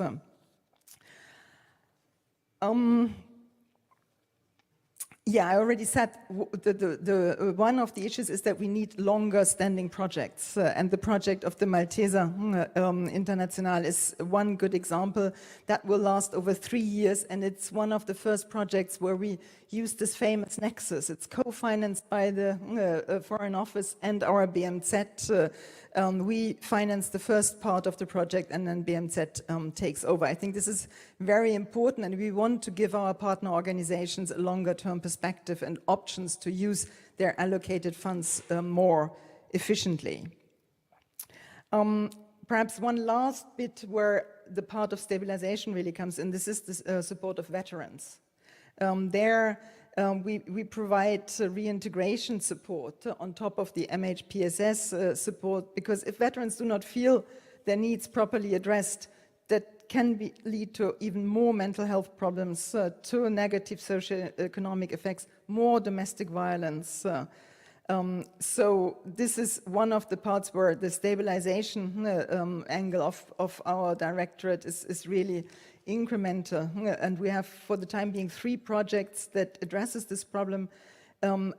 It's veterans and their families who receive direct support with access to MHPSS, but what we really want to do is to build the capacities of the government and local authorities to help them reintegrate and rehabilitate veterans into society, and especially assist them in their professional reintegration. And an example is our project with IOM that offers consultations to affected veterans, as well as free trainings, because I think this is an issue we haven't talked yet about. We need more highly qualified psychologists in Ukraine. So our projects will take this into account too. And we, of course, need even more awareness campaigns for all members of society. Thank you. Thank you very much. As you already mentioned, Malteser International, I would also like to discuss this topic with you. So we see that not only governmental or international organizations pay attention or stand by side of Ukraine, non-governmental organizations also play a key role in order to make Ukrainian health system resilient. What sort of help does Malteser International provide to Ukraine, especially focusing on needs of the health sector? And maybe also a little bit about that project which Ms. Feldhusen already mentioned. Thank you. Thank you very much for the question. I'd like to start with a little bit of history, not 900 years of history, which the Order of Malta has, because I can see that some of you are also suffering from a sickness here in Germany called soup coma, which is you fall asleep after lunch. So I'm not going to give you 900 years of history, but I will start in the 90s. After the collapse of the Soviet Union, Malteser Hilfsdienst, which is a big volunteer organization here in Germany, started with initiatives helping, not humanitarian help in the professional sense, but simply driving over into Eastern Europe and supporting whatever was needed. That was medical supplies, but also school supplies, and as a second step then started creating also local volunteer organizations. And that is when we started in Ukraine as well in 1993 by establishing Malteska Služba Dopomol, a relief organization. And that was a very important step. It did what our volunteer organizations do around the world. They help the needy, the most vulnerable, children, elderly, women, and so on. But that was a very important base for the next level, which was step 2. In 2015, with the invasion beginning then, was the first mental health programs in the eastern part of the country, where with the help of the foreign ministry, we were able to provide psychological help to those, to the IDPs, but also to those who were now in occupied territories, either by psychologists or also with telemedicine. We already started back then with telemedicine, and that was very good. 2 weeks before the invasion in 22, we actually started a networking exercise. We heard this morning about the importance of speed, networking, and communication. So 2 weeks before the invasion, we said, look, there's 150,000 troops outside of Ukraine. What if it really comes to war? So we used our entire network that we had built in the 90s, in Poland, in Hungary, in Slovakia, in Lithuania, all these countries, and said, what can you provide in terms of assistance, and what do you need in terms of assistance? So on the 24th of February, we were somewhat prepared, and we started with everything we could, which was to help refugees at the borders, but also to send goods. Over the first months, we sent about 5,000 tons of goods out of Germany, but also Hungary and the neighboring countries I just mentioned. And now I'll come to our program. Like I said, this 2015 initiated program, Mental Health and Psychological Support, was then able to be expanded because we already had the infrastructure, we had the people, but we didn't have enough people. So one of the challenges, as you were mentioning as well, is to find personnel. And that's still a challenge for us today. But we're very happy and glad about the continuation of this program because we see the good it does. It really does enormous good to all those affected by the war, especially also children. We spoke about children earlier today. We have a small outreach program with 3 vans that is filled up with toys and footballs and whatever play stuff, so we can go into the communities and actually get in touch with the children and then see where is the need for psychological support. So we really do an outreach in that sense. And apart from that, we also organize summer camps for the kids and other things. Last but not least, to finish and to be complete, we also had a prosthesis project together with Otto Bock and Broken Wings that we will now continue also. So far, that's from my side. Thank you very much. So, withstanding the aggressor's attack is the challenge of today, as you said, but actually the trauma of this horrific war is the challenge of the entire Ukrainian society for decades after the war. And WHO is a key stakeholder in providing institutional assistance to the Ukrainian health system. Ms. Castell, what roles does mental health play in building a resilient health system in the long term? Thank you. We have heard since yesterday and today about mental health, so it's since yesterday that I'm trying to think what I want to say here. And perhaps one of the issues that I want to say is that there is not a health system that works unless mental health is included. Mental health in emergencies, mental health and psychosocial support, but beyond emergencies as well.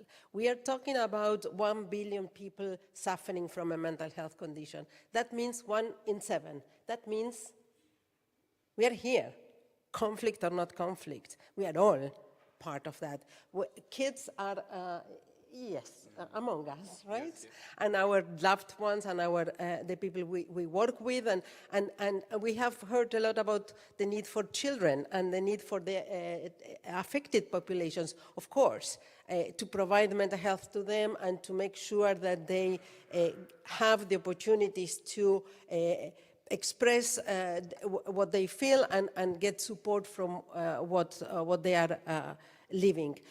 But I think that one of the most amazing things of Ukraine right now that we can say is that the efforts in the country to build a resilient health system started way beyond the war when a serious work was undergoing for the mental health of the population. So then, with the conflict starting, the First Lady took it off, and then the process is now at the level that it is, and music to my ears to hear all these efforts. So what we are saying is mental health has to be integrated in a health system if we talk about resilience. And integrating mental health means, and we heard yesterday very nice experiences, means integrating mental health at primary care level, means that anyone who has any reason to go to any health facility should be able to talk about also their mental health issues, and that stigma plays a huge role today in Ukraine, but everywhere as well. In some countries less than others, but I don't think anyone can say, oh, we don't have that problem. We do all have that problem. And then at the primary care level, a clinician there should be able to say, it is an amputation, as we saw terrible pictures earlier. It is due to the direct impact of the conflict. It is due to some challenges at home. It is the family that stayed or the family that left. Both will encounter mental health issues. So it is at that primary care level that the answer should be, the issue should be identified and a preliminary answer should be offered. We talk about mental health, but we are also including here specific from the depression and anxiety that are the most common to the most severe and disabilitating issues that are related to psychotic episodes and long-term schizophrenia and alcohol or substance use or dementia, a number of issues that primary care should be able to tackle. Then, of course, after that, there should be a system at the community level that takes care of any follow-up or any deeper intervention, treatments, face-to-face, with all the technology that we have today, any way that can be done. Then a person has also a role to play in that, right? The individual that has needs to commit. We all need to commit to our own self-care, right? We need to take care of our mental health, because without mental health, we are not able to be who we are. We are not able to do what we do. We are not able to work, to play, to enjoy, to have fun, or to suffer, or to everything. We need that mental health. So there is this component of being us also responsible partially for our own mental well-being. But definitely the system needs to be there, the commitment of the government to put pieces in place in order to create that resilience. I could continue if you give me the time, but maybe I don't have all the time, right? You've got 1 minute. Well, okay, so I continue. So the issue is that we, in order to value mental health, we need also to involve people with mental health conditions. In everything we do, we need to listen to what are their needs. We need to listen to what is that we can do more and better. We need investment. We need the government to invest in mental health and to make sure that people receive the proper training that at the different levels, whether it is specialized or not, and we need to make sure that we facilitate that pathway of. Then when a person goes through a difficult situation and then receives that attention and overcomes and goes into a recovery mood, again, the resilience of the individual is important. But what I'm trying to emphasize here is that resilience is the system. We can't blame or put all the responsibility in the individuals. We contribute, but it's a system that has to incorporate this into its own being. I'll stop here. I think a minute was there. Thank you very much. You managed it. Come. Great. So we discussed different topics about the health system and resilience, except one, the most vulnerable group of children and their families, because actually those vulnerable groups, they are facing the most challenges. And UNICEF is playing a crucial role in helping those groups in peace and in war times. Mr. Mamadzadeh, what are the special needs of children, grown-ups and their families in crisis situations, and their special health and psychological needs? Thank you for this opportunity, and it is of course a privilege to be in the panel with the colleagues that have already went into details of what needs to be done. But also my task for this event was to bring attention on children's issues and deprivations that they're going through. But what I realized since the first minute, both yesterday and today at the highest political level, I think children were mentioned the most. And so there is no such task anymore for me. But at the same time, for UNICEF, it's never enough. The problem remains. Never enough talking about children, so I will continue doing so. For a couple of maybe, again, numbers to reiterate significance of the issue. First is that we globally, we have seen the numbers, but it is important to also be clear what these numbers mean from the children's perspective, right? For UNICEF, our latest estimates globally says that 250 million young minds globally, again, actually grappling with mental health conditions. And to me, of course, you can talk about statistics, and as Minister this morning mentioned, for many it can be just dry figures. But when we put it in the perspective, particularly in the context of Ukraine, we're talking about 1.5 million children, right? And what does it mean for children, what they're going through, particularly those that are living along 1,000 kilometers of front line in the south and the east of the country.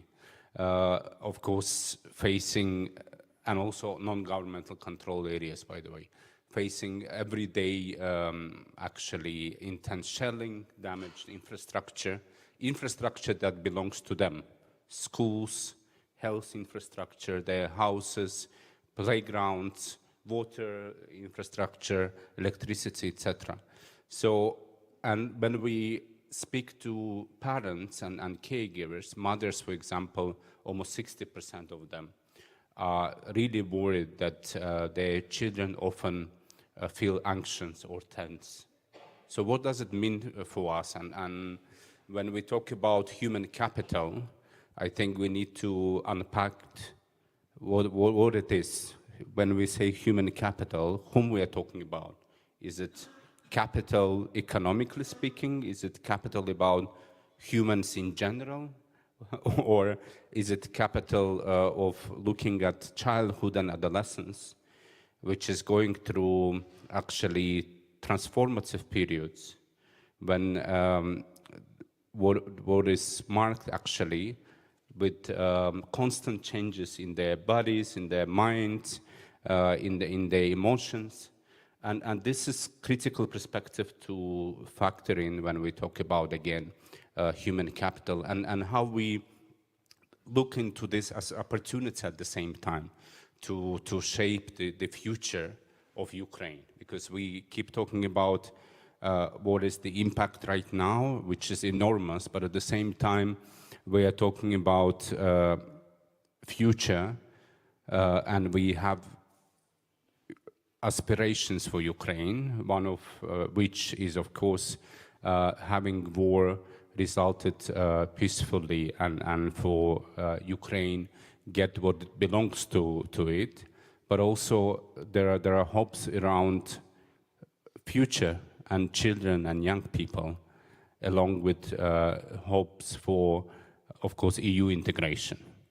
And here we are talking about managing actually significant mental stress, not only for the frontline areas, but as was rightly mentioned, there is nobody who somehow associated with Ukraine or connected with Ukraine that is not going through this, right? So it is entire country. And what is important here is to again highlight that by addressing mental health issues of children and tackling this more broadly in longer term aspects, and this is where I want to refer to the fact that there are resources that are being injected or provided, for which we highly appreciate, and again Germany is one of the very exemplary one when it comes to children, right?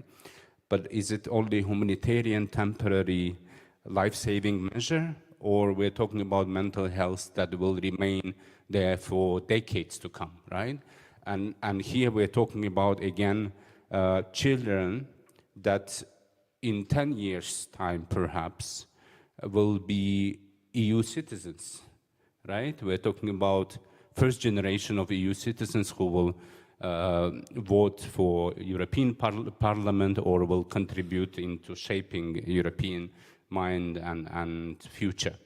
And in that perspective, again, zooming a bit out, also looking at parents and caregivers is critically important. And yesterday, There were sessions about that, including when we refer to veterans, considering them as primarily, of course, impacted, but how this impact will translate into impacting family, and every child in veterans' family is another concern.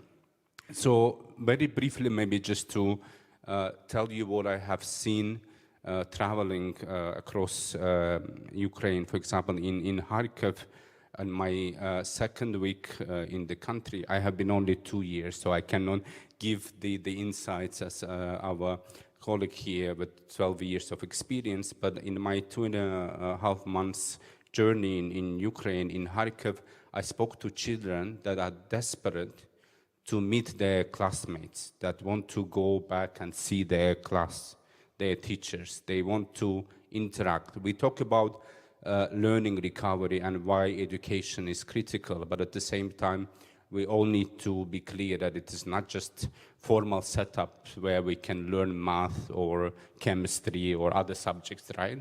It is space where children interact, where they feel safe, and unfortunately, it's not the reality today for these children. And when you speak to them, they will often say basic things. I'm afraid that I wouldn't see my friend any longer in my class, right?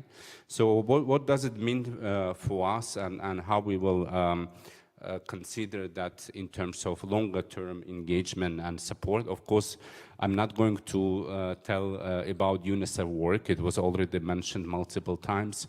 But for us, what is critical, again, mental health was there before the war. It is much more visible now, and it will continue, same as UNICEF will continue staying and delivering in Ukraine. And for that, I also want to have an appeal to consider children and young people themselves as critical actors in that journey. So it is not just passive beneficiaries of our engagement. And I give you example in Zhytomyr, which is not directly affected by active shelling right now, but has everyday alerts, right?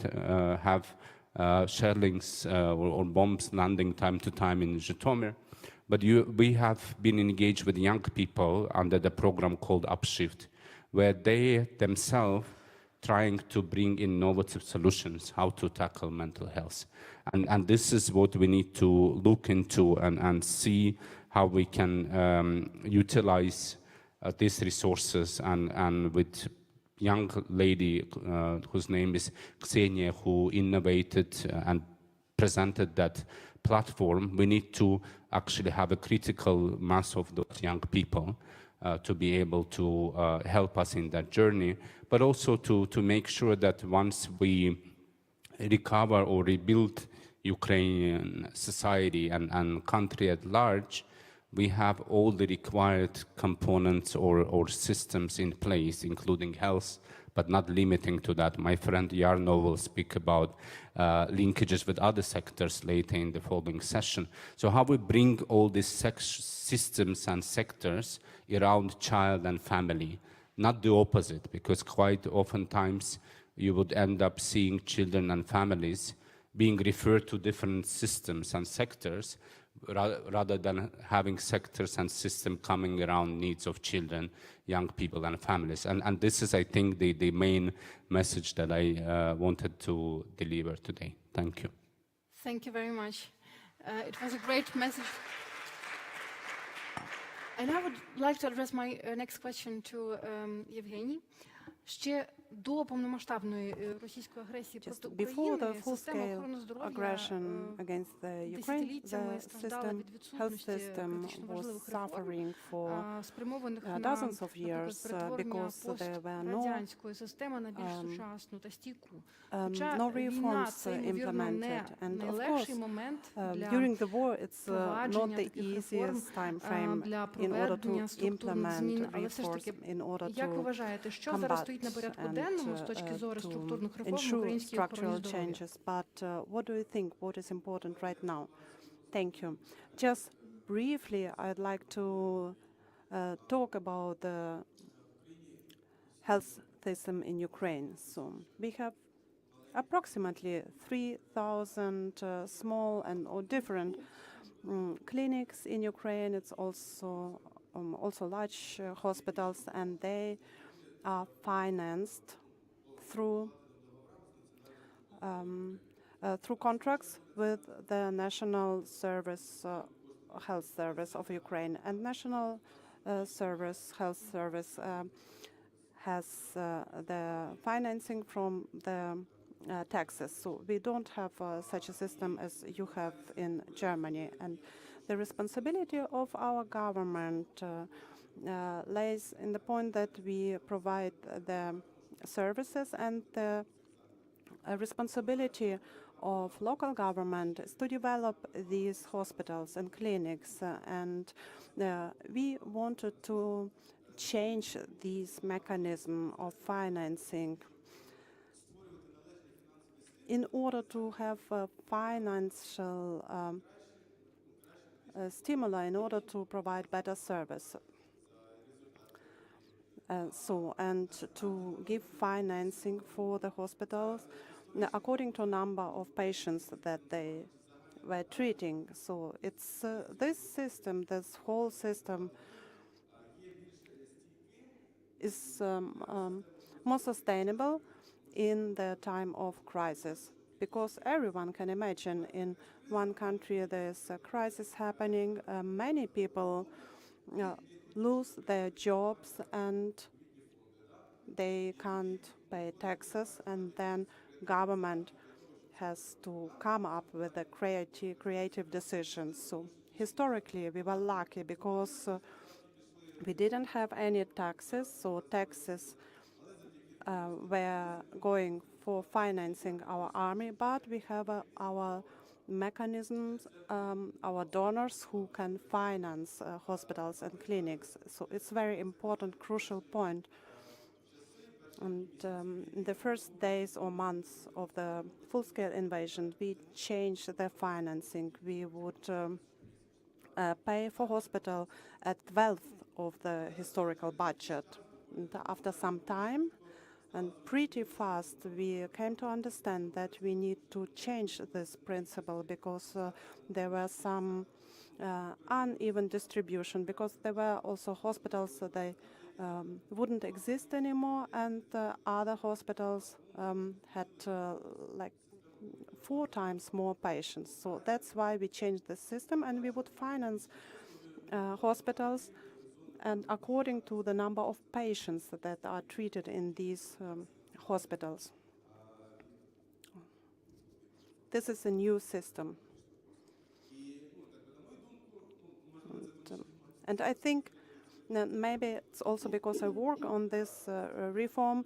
This reform was crucial for the healthcare system in Ukraine, and every government has to understand how they are directing finances, because it's important in time of crisis. Second point, we had important reforms that we have implemented. It's about the supply of medicaments. All expenses through the state budget are we processing them, and it's absolutely transparent, so everyone can monitor. And it's a very important point on the backdrop, so in order to prevent corruption. After full-scale invasion, we had some changing in the acquiring of medicine. We have unified our processes, so we can acquire it through online, through the dynamic purchasing system, as I said, and the same system is used on European level. So, and during full-scale invasion, in the first months, we have seen that the prices were falling in 20 or 40%, and it's a huge amount of resources that we could save in this way. And also we had a huge development in the sphere of digitalization of healthcare system, and maybe we were trend-setting for other countries also when I talk with my colleagues about this topic.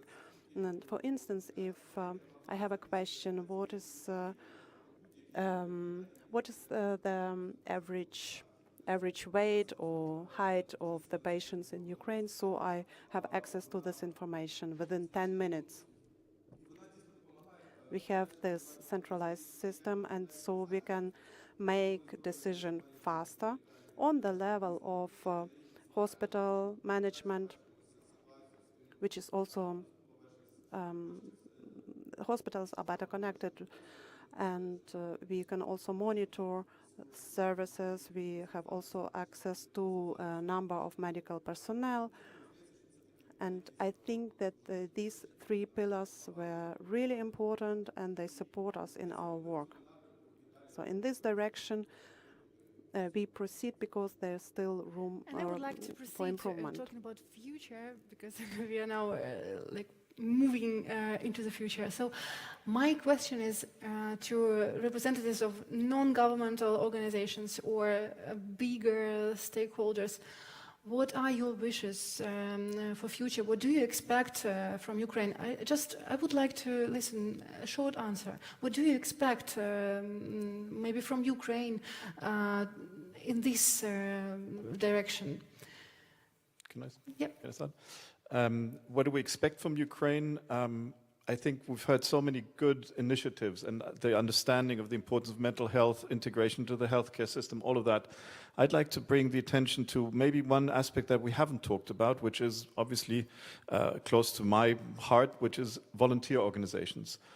I would strongly advise to invest in volunteer organizations. Why? Because there's two aspects to that. One is obviously for the volunteers and the services they provide. We, for instance, here in Germany are now having about 2,000 volunteers that help integrate Ukrainian refugees. They are organized by 50 coordinations people, but 2,000 people go every day to school with these people, go to the authorities and do things. So that in itself is already helping also on the mental health side. The other thing is, if you we talked about preparedness. In Germany, and I'm sure in Ukraine as well, we have volunteers who are catastrophe relief workers. We educate them in terms of catastrophe. Whenever there's a big disaster, that they can go out and help. Youth groups. We have, we call them school first aid helpers. So we educate children in schools. Whenever there's a small accident, they can go and help, but they can also, whenever the ambulance comes, they show where the kid is, and it is a service. And the other aspect of volunteerism, I think, is just as important, which is what does it do for the individual in the organization? So these kids now being educated as school first aid workers, they have self-confidence. They have a community. You were saying earlier, it's important for the entire family and the children to be in some sort of connected network. We have a lot of families where the grown-ups are in the volunteer organization, such as the children. There is the sense of purpose. When you do something, you come home, that helps, that gives you self-esteem. And I think that's a very important aspect to also invest into, and we're ready to help and to invest and help. Right now it's a bit difficult because there is still the war going on, so we cannot send our volunteers into Ukraine right now, but we are preparing and ready to start partnerships to help with lots of local groups to educate and to train in that direction. Thank you. Please. Thank you. I think that what I would like to see in Ukraine is the level of commitment and engagement of the most senior level of the government continues with the initiative that I'm pointing at Oksana and the colleagues and the work that is being done. And that means, yes, integration of mental health at the level of the health system, across the health system, but also it means that housing has to take into consideration people with mental health conditions that may need a quota of possibilities where to live. That job opportunities should be there for people with mental health conditions, and there should be policies and laws in place. There should be the work in children, of course, and then initiatives at school that are based on scientific evidence and that can be follow-up. We have pointing at my colleague here, but UNICEF and WHO, we have common initiatives that we are implementing and that are extremely useful for this purpose. We want to see that in the work environment, it was discussed earlier that workplaces have, again, interventions based in scientific evidence that are put in place in order to prevent mental health conditions or to take care of people with mental health issues, etc. So what I'm trying to say is mental health in all policies, it is relevant. And the last element of what I would like to stress here, it was also mentioned earlier, is that there are several thousands of people in Ukraine living in institutions, in psychiatric institutions, in social institutions. That is a legacy that needs to be, it is a hard process, but needs to be taken into account, and those people have the right to live in the community and to benefit from the same access of care and services that anybody else in the country. So we would like to see this happening, and there are many partners, and yesterday I learned about many more partners than the ones I knew. My colleagues working in WHO in Ukraine knew them all, but for me a lot of new discoveries, and I think that it is doable, and we will continue to support the country in this hard but solid effort that the country has already initiated and undertaken. Thank you. Thank you very much. We are talking about building a resilient health care system in times of crisis. I would like to ask Anka Feldhusen, which role can Ukrainian Recovery Conference and all the measures, all the events which are concerned with it bring to this very big aim? I'm really happy that this conference already marks a pre-conference to the big gathering that we will have in June 11th and 12th in Berlin, that we co-host with Ukraine, the Ukraine Recovery Conference 24. And what we have just discussed will be in the fourth cluster on social recovery and human capacity.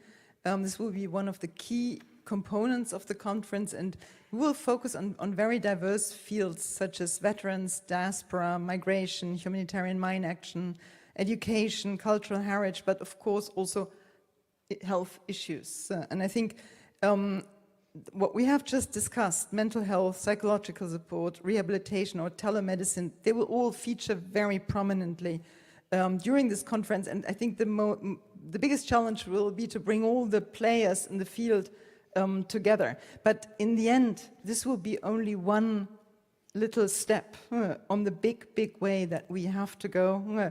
Germany is happy to host it this year, but it will be an ongoing effort that we hope to do with all our partners. Thank you very much. And just to close this panel, I would like to have a question to all of you, but please answer with 1 or 2 words. We are talking about crisis, and everything is so dramatically, so tragically. But Ukraine is doing a lot, and we already discussed.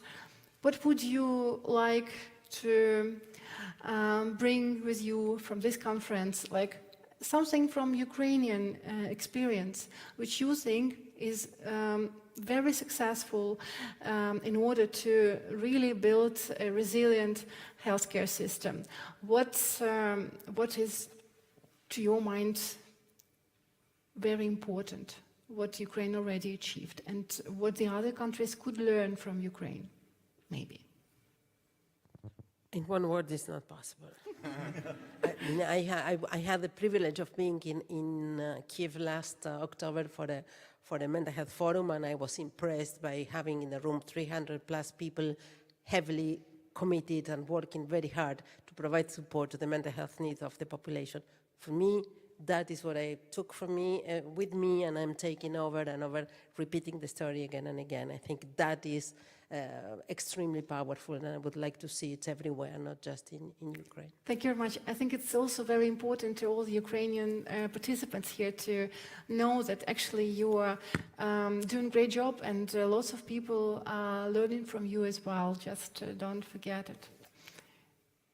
I think what we've seen is this incredible resilience of Ukrainians with one another and with the world. Together we stand, and I think that I'll take. Together we stand. If I may, I don't know. I think in Ukraine, people react differently to when you call them being resilient, right? So I think definitely they are, but also people are getting tired with this situation. And imagine if war continues, what does it mean to the people? But at the same time, what my major takeaway is that we have political leadership and also whole of the government approach to mental health. We see it, and hopefully we will see it more in June conference.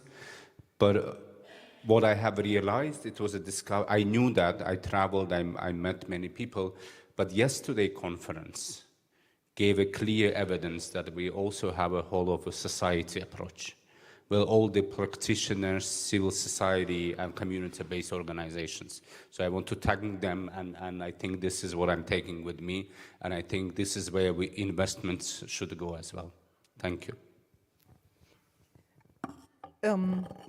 I think it's the incredible capacity of Ukrainians to adapt to new situations in a very short time span that was also highlighted during this panel, but probably at the conference. And perhaps just one example or two of two clinics that I visited in Dnipro, in Mechnikov Clinic, all of a sudden they had 50 operating rooms working in 3 times 8-hour shifts, or in Lviv, City Hospital #1, where when I came, and that was 3 months into the war, they had a complete 2 operation rooms in the shelter, in the basement. I think these are things that only Ukrainians can do. Thank you very much.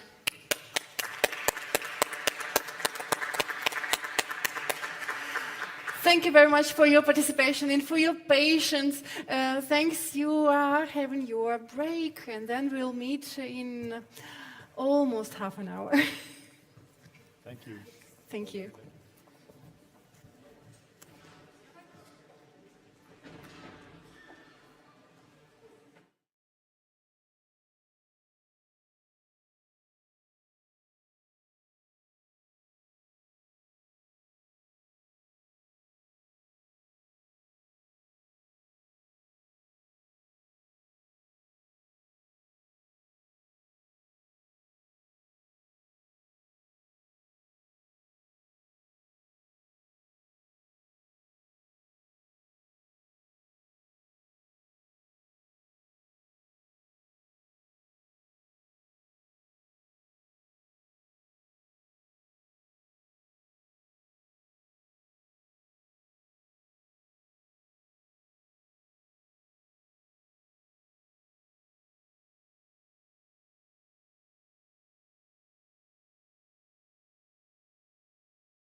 Okay. Sorry for spelling it wrong, but yeah. She told about it. Really? Yeah, great. Зараз буду виключити.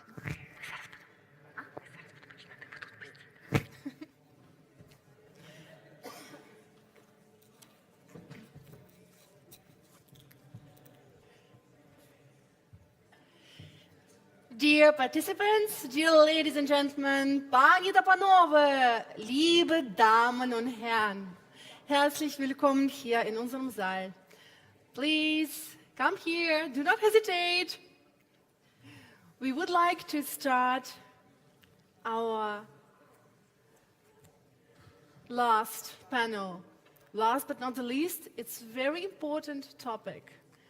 And it's about social, economic, and political integration, health systems, and human capital. Human capital, we heard it so much, so often here, just even during the previous panel, quite often it was the main topic. So, I think I can start already, and the others will just join us. Я хочу запросити нашу першу гостю. I would like to invite our first guest to the podium. Марина Слободниченко, заступниця міністра Marina охорони здоров'я Slobodnichenko, України. Deputy Minister, Марина, Minister of а Health сідайте, будь ласка, of по центру. Ukraine. Dear Marina, you can sit in the middle. За фахом юристка, за She is a покликанням lawyer. юристка в сфері And охорони здоров'я. her vocation is Брала also участь a в lawyer in реформаторських процесах в health Україні, є and співавтором system of закону про healthcare. автономізацію закладів She is the охорони author здоров'я. of the Є двигуном євроінтеграційних bill процесів в about сфері the охорони здоров'я в Україні, autonomization починаючи ще of з 2017 clinics, року. and she is Як in this заступник field міністра веде since проєкт міжнародного медичного 2017 партнерства, as a який був lawyer in започаткований healthcare міністром system, охорони здоров'я України and Віктором Ляшко під she егідою першої also леді is Олени Зеленської. a part of the В project портфелі of досвіду є First моделювання Lady Olena державно-приватних Zelenska and партнерств в сфері Health охорони Minister здоров'я. Liashko. І спочатку It's about повномасштабного public-private вторгнення залишила partnership власний in юридичний бізнес healthcare та доєдналася system, до формування and плану відновлення since the України. full-fledged Переконана, що invasion, євроінтеграційний she процес в is сфері охорони здоров'я є одним working з on кроків the на шляху rebuilding of до Ukraine's відновлення України. healthcare system because Дякуємо, it's що a ви до major нас step доєдналися. towards the reconstruction of the Ярна country. Габість, And thank you WHO, for being here. WHO representative in Ukraine. Thank you very much. Please join me. Dr. Jarna Habicht is WHO representative and head of the WHO country office in Ukraine since November 2018. It's already 6 years, sorry. As the head of this office, he has experience managing WHO teams to ensure ongoing dialogue on health issues, providing targeted assistance in the development of health systems and key health issues, and responding to health crises in complex political, economic, and geopolitical situations.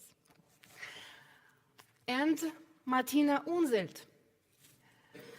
Martina Unselt is working for Siemens Healthineering, and she's also chairwoman of the joint healthcare working group of the German Health Alliance and the German Eastern Europe Business Association. Since the beginning of the horrible war of aggression, the working group has organized several meetings to support Ukraine. In addition to that, they they supplied urgently needed medical equipment by member companies. Networks were set up in German healthcare companies and supporting Ukraine with donations and know-how transfer. Thank you very much for your activities. So, 3 different absolute fields are represented here, and we are going to talk about a stable healthcare system because it's actually a crucial, really rule, without this system, it won't be possible to be part of the EU for Ukraine and succeed with all the reforms.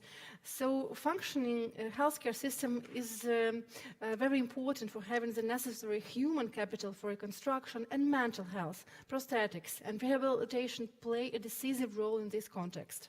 An active healthcare industry with all its services and needs is also essential for reconstruction. Я би хотіла моє перше питання адресувати пані Слободниченко. And my first question is for Mrs. Slobodnichenko, but before I ask you, I would like to tell that during the preparation for this discussion, she said something very interesting, which seemed very important to me. It can be a motto of this discussion. European integration is something that can pull us out of this war. And I think it's so impressive, so it's just nothing you can add to it. So, Mrs. Slobodnichenko, you are in the government of a country that now is a candidate for EU membership, and what does it mean for your ministry? Thank you for the question. It's nice that you are quoting me, and yes, my position is that integration in the EU is this fuel that is helping us to move forward, and it's a basis of our also of our healthcare system and of all our efforts. Mr. Lauterbach, the German health minister, has also stated today that the integration into the EU without a resilient healthcare system is simply impossible, because it's interconnected, as it always is. And the integration into the EU is a big challenge for us today, because we are not only moving towards the EU. Well, you know, other countries, membership candidates have also they had also this process of preparing. They had this calm process of 7 or more years. They could get ready and transform themselves, but they had no war. But Ukraine is now in this unique situation. We have the challenge of war, but then we also have to reform and reshape our healthcare system according to the EU standards, and we also have to preserve what we already have. Continuously losing infrastructure that we have to rebuild as we go, because we cannot wait for the end of the war. And the challenges considering EU integration are very big. They're major challenges. We are constantly implementing European guidelines into our legislation, but we also receive help, of course, from various partners. Germany, first and foremost, because all the EU members are sharing their experience with us, and it's very important for us. It's crucial. And there is one more aspect that is of importance for us, for the country, and for our resilience on the way to the European Union. I mean people, I mean our doctors, our facilities, healthcare facilities, that have to be prepared for this integration and for this road towards the EU. And I believe in our people, I believe in our country. Our people are incredible. They are saving lives on a daily basis and learning new things also on a daily basis to become more resilient and to be better and to be an integral part of the European healthcare system. And these are the challenges we are facing, but we're also happy to have this possibility to grow. It's an impetus for us, an impulse for us to grow. Mr. Habicht, all the languages are already mixed, but it's great that you understand everything. 6 years in Ukraine also. I know when I'm getting to the trouble, yes. But except of all the troubles, my question is, what what do you see in Ukraine? You are there already for 6 years. I would like to listen, like, from your perspective. What do you see in Ukraine right now? How do you see Ukraine? Whether Ukraine is making good successes on its way to the EU. Thank you. How much time we have? So, and we have many Ukrainians in the room, so I think we can, on the way back to Kiev, we can reflect. But I think, let me say one which is important, and while we started about the positive news from Brussels yesterday and many of the positive news as we move ahead, I was just reflecting what I have been doing today with my team. And with my team, today we spent time to count all the healthcare workers who have been hit under attack in Kherson Oblast. We have been distributed trauma bags to Kharkiv Oblast. We have been sharing the handheld radios to various facilities to ensure that they can be connected to provide emergency care. And there is a long list, but I was just thinking what I was doing while listening all the presentations at the same time. And we have more than 300 colleagues across the country, and they're calling and asking, and we work as a team, even when we are outside of Ukraine. And this is many Ukrainians are doing also when they're outside. So with this one, what I see is that the war is not over. And that I think that is very, very important that we keep that one in mind, because in Ukraine, you need to keep two things in your mind. You need to be realistic and at the same time optimistic. And this is what I like in Ukraine, is that while under all of the pressures, Ukrainians are resiliently moving ahead and moving forward. And that is something that brings Ukrainians together, not only now, but over the past centuries and under many of the pressures. So this is what I really like in Ukraine and why I have been also for a relatively long time in Ukraine.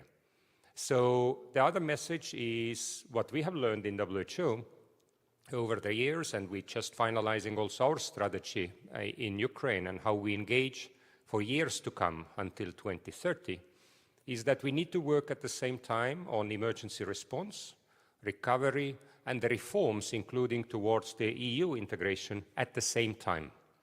And this is a reflection because when I think about, as this meeting is part of Ukraine Recovery Conference pre-events, when I think how we prepared for Vilnius meeting, we rarely discussed health, almost not health at all, or human capital. Then in Lugano, we discussed that we should actually win the war, and then recovery starts. In London, we already discussed, and there was a wonderful session also on health already, that actually we need to restore healthcare at the same time as the war goes on. And I'm very thankful for Germany and the leadership, and also Ukraine, that this year we talk already about the human capital. So I like to see that trend as well, that we need to talk about people.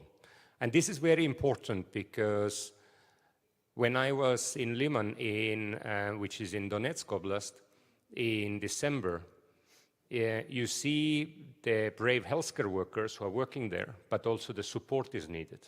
You see that pharmaceutical networks need to be restored. That also was discussed in the previous session. And the life goes on. But traveling a lot across the Ukraine, I must say, last year I managed to be in 16 oblasts. Ukraine is a big country.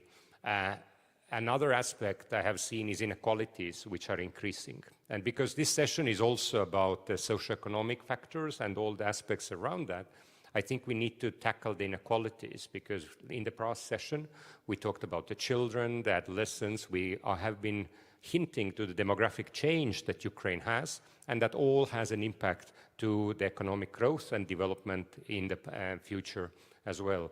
So I think the aspect I see and what we need to take into account when talking about recovery and reconstruction is the increasing inequalities that we have also in the country as well.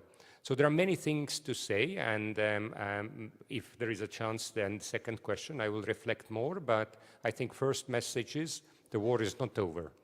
The second is we need to be as brave as Ukrainians and having a strength to work at the same time on response, recovery, and the reforms at the same time. And the third, we need to tailor our approach to address the inequalities, to look to the local communities, localization, because that is extremely important. We cannot have one approach. And this is something I think important also, as we have been discussing yesterday and today, and the project that Viktor, together with Marina and Olena Zelenska, during the first spouses meeting started in September on the partnerships.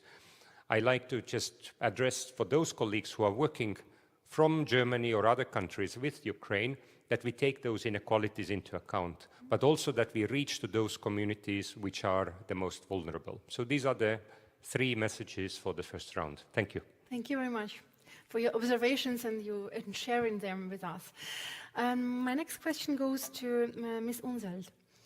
Which role could the healthcare industry play with regard to the economic recovery and reconstruction in Ukraine? We already mentioned that recovery is also very important. So let's talk about this, move to this direction. Thank you very much. And also thank you very much for inviting us and for broaden a little bit the perspective, because we have heard a lot about civil society, we have heard about governments, but I think also industry, and especially here healthcare industry, should be part of the game as well. And I would say we are already part of the game. So coming to your question, also from our perspective, from the industry perspective, currently the situation is twofold. So at the moment, what we see is this horrible war of aggression is continuing, and currently it's about delivering whatever we are asked for, means in urgent supplies. So we are sending goods, pharmaceuticals, medical things, which whatever is needed, we are sending that and doing our best to help and to keep the system running. But there is a time, hopefully after the war, where we can talk about reconstruction, and therefore also we see an important role for us. Why? First of all, as I said, we are already part of the game. We are in contact with stakeholders. We are having a broad network.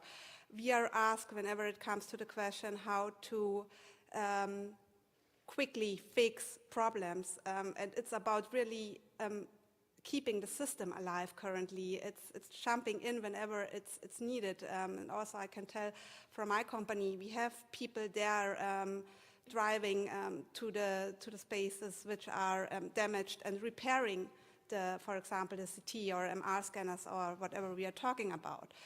And so we are there, and during the time we are helping right now, we can gain a lot of information and a lot of know-how which is needed for further reconstruction activities. And also, when I'm talking about German healthcare industry, we are a lot of global player companies. So we have experiences from all over the world, from different areas, from rural parts in Africa, for example, where we have to deal with specific situations like water is not available in the amount which need to be available. Power is not available the whole day.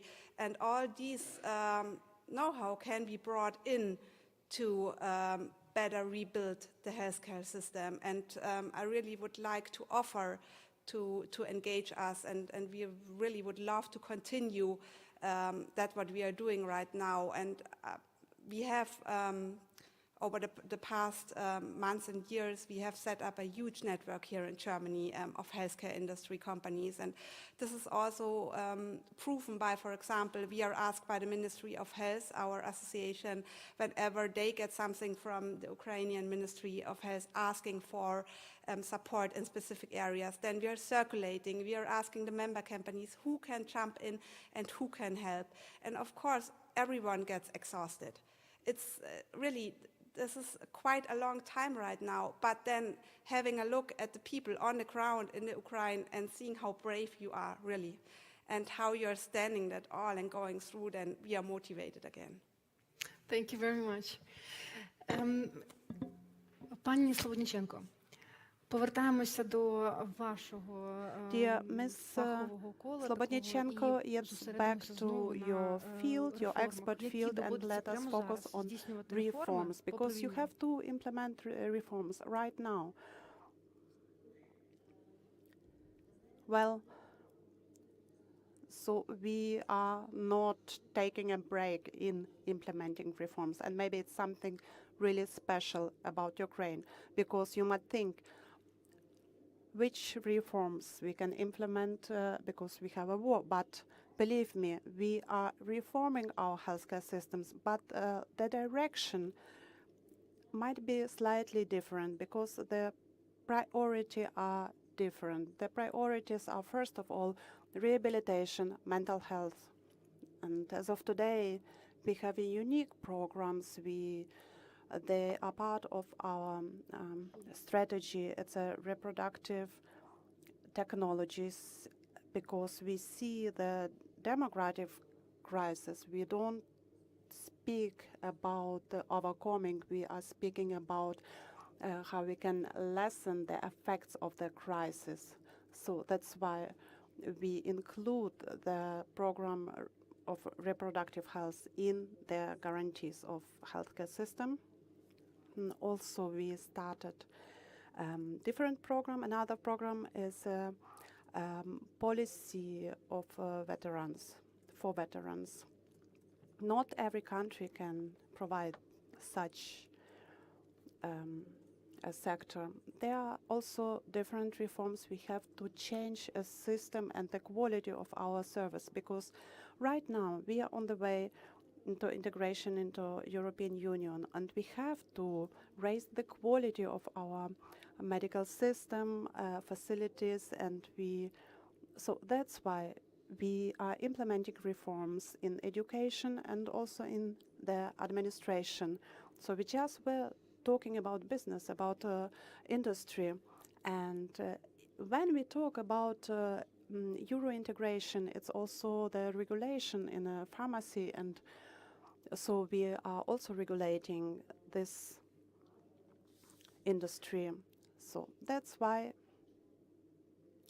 first of all, we have three important parts. It's a quality, accessibility, and free of charge medical help. So that's a three pillar, and we are reforming these fields. Я хочу буквально підтвердити вашу думку, те, що ви розповіли, really stress this, and I would like to quote again. I would like to quote from the article. I see that Ukraine has made big steps forward in the recent years, becoming the fastest reformer in the health system in Europe.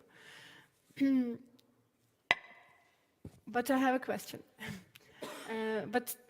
Not everything succeeds. So what, to your mind, succeeds and what not? And it's also a question to you, like self-critics.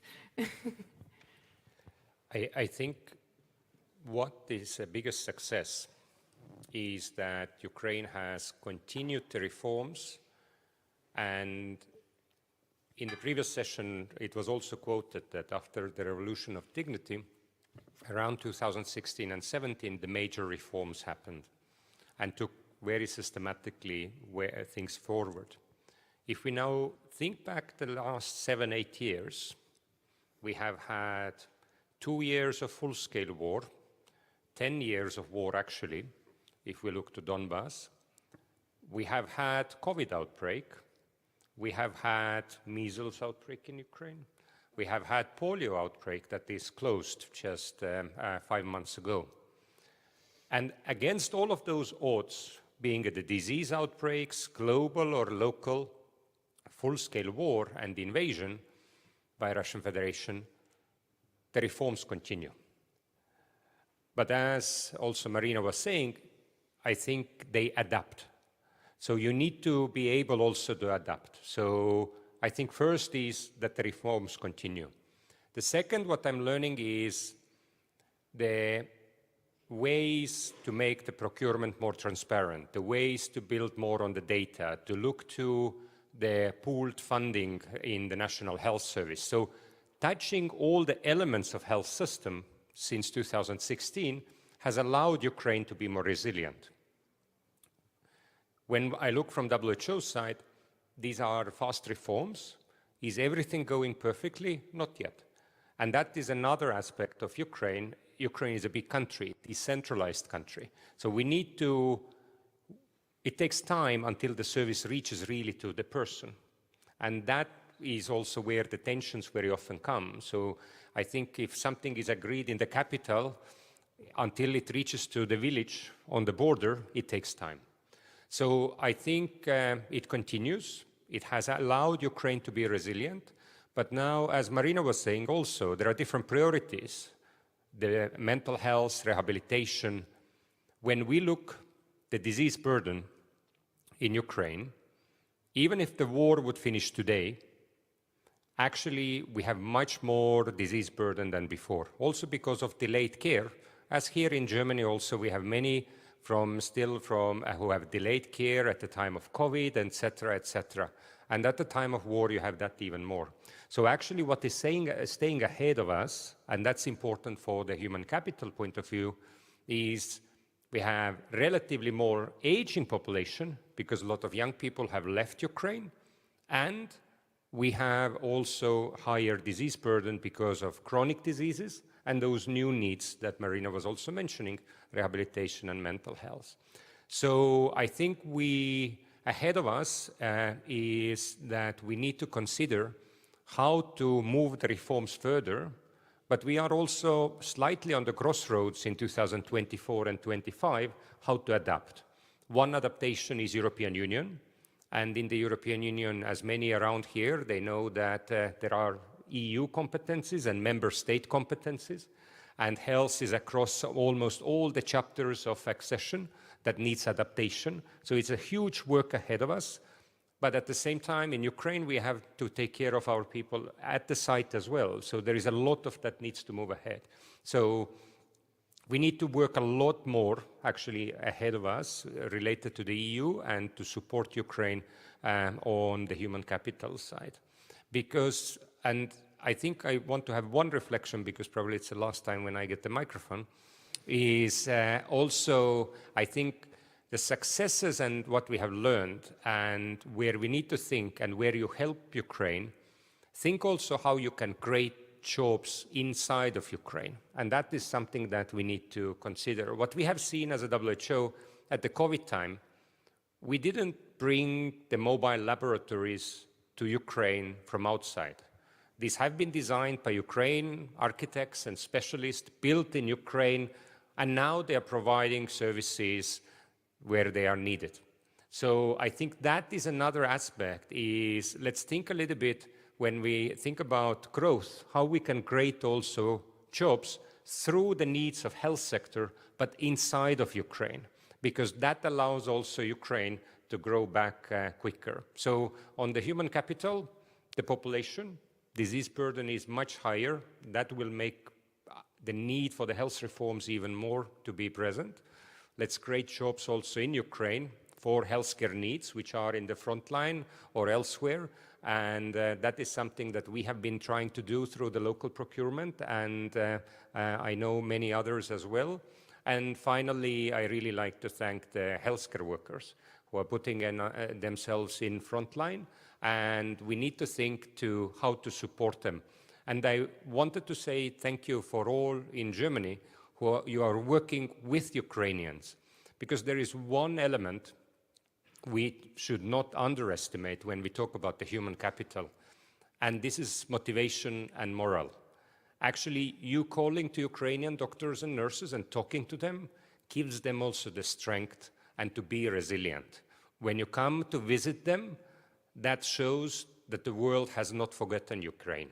And that sometimes, when I go to facility and see the doctors and nurses, they sometimes said, somebody was here 6 months ago from Germany, we talked about that, and that gives the energy which is very much needed. And that allows the healthcare workers to move. So I think we should not underestimate that these networks are not only professionally sharing how to do the surgery or how to do the latest operation, but actually the human connection, which is important also for European integration. Thank you. Thank you very much. It's very important point which nobody really mentioned. Thank you. Пані Слободниченко, ви теж хотіли додати? I'd like to add. So just one sentence, because, yeah, you're right, Jano, we need to renew working places, but if you don't have high quality medical help, we will not be able to return Ukrainians. And it's our goal, it's our political strategy, because we would like the Ukrainians to have them back in Ukraine, and they would come back if there are enough good occupational places. And we also would like the doctors in Europe that they stay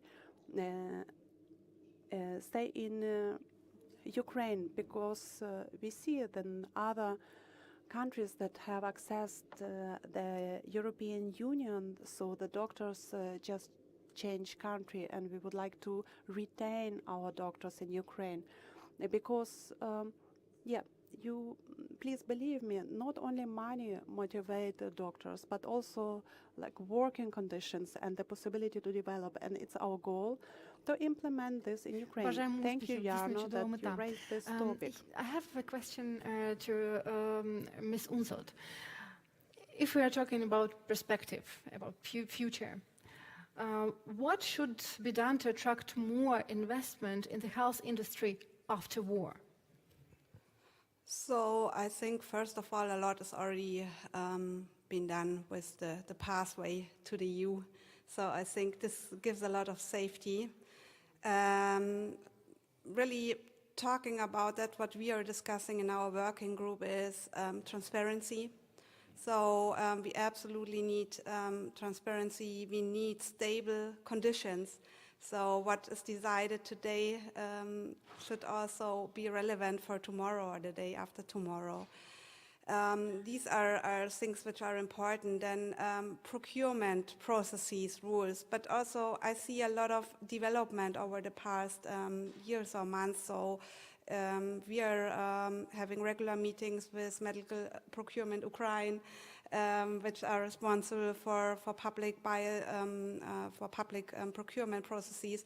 So there I also see huge efforts, and I see a lot moving forward, and I'm really sure that the conditions will be in a way that the investment climate will improve, and that more and more companies from Germany will be attracted, especially healthcare companies.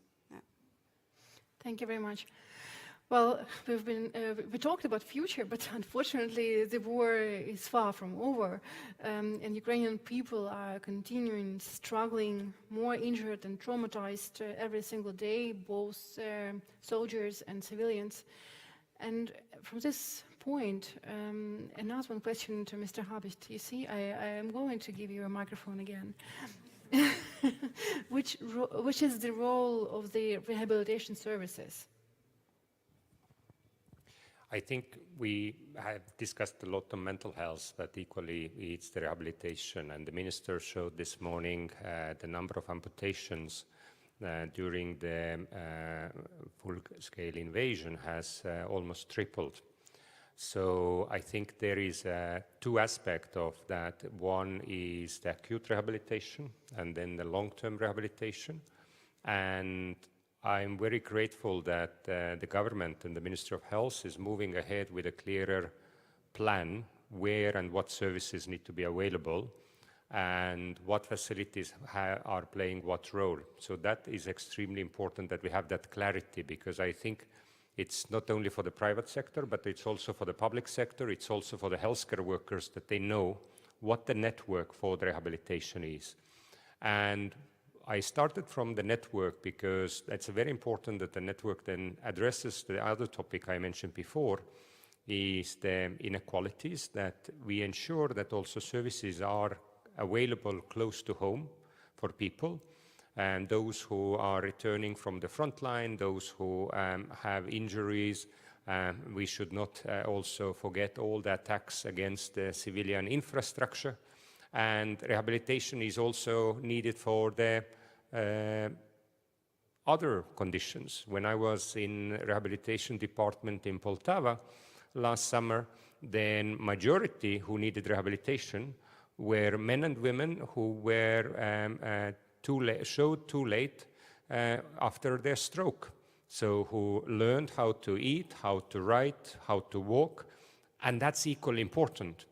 So when we look to that number of amputation, that's the war impact. But the war, as COVID, had all the other impact to all the other conditions. So that is something that we don't talk even today enough. So the rehabilitation services play extremely important role, that people can go home, be close to home, and they have support needed.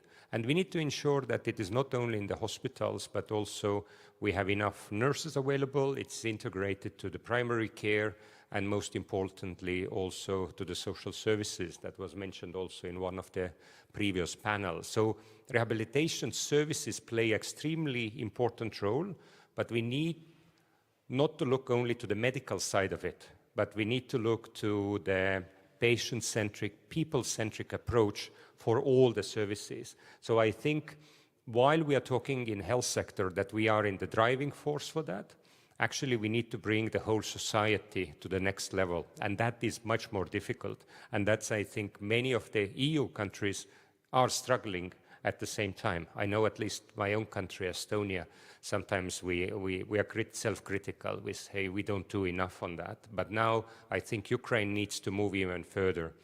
And while we talk about rehabilitation, I think one important element that we need to also address when we look to the future of Ukraine and growth and development is the tolerance.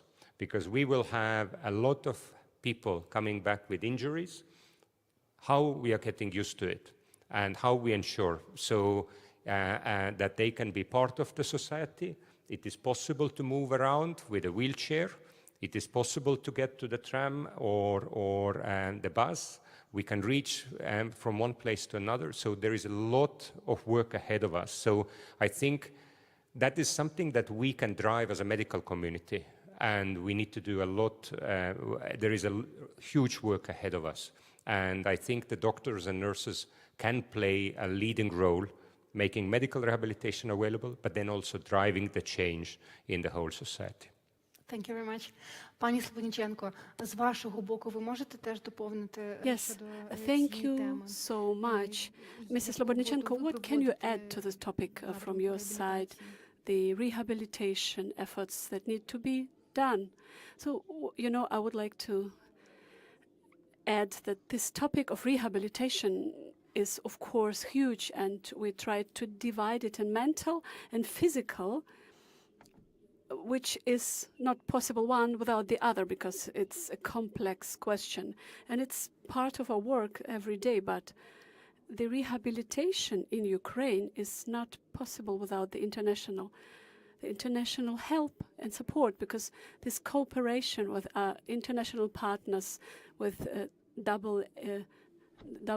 WHO, UNICEF, United Nations, and all the other actors in this field, and also with clinics, with BG clinics, with Charité, with other actors. Without them, we cannot accomplish this huge task, rehabilitation of our people. And under the patronage of our First Lady and a Minister, Viktor Liashko, we have started this medical partnership, this international partnership. It's a truly unique project for knowledge transfer and knowledge exchange, also in the field of rehabilitation.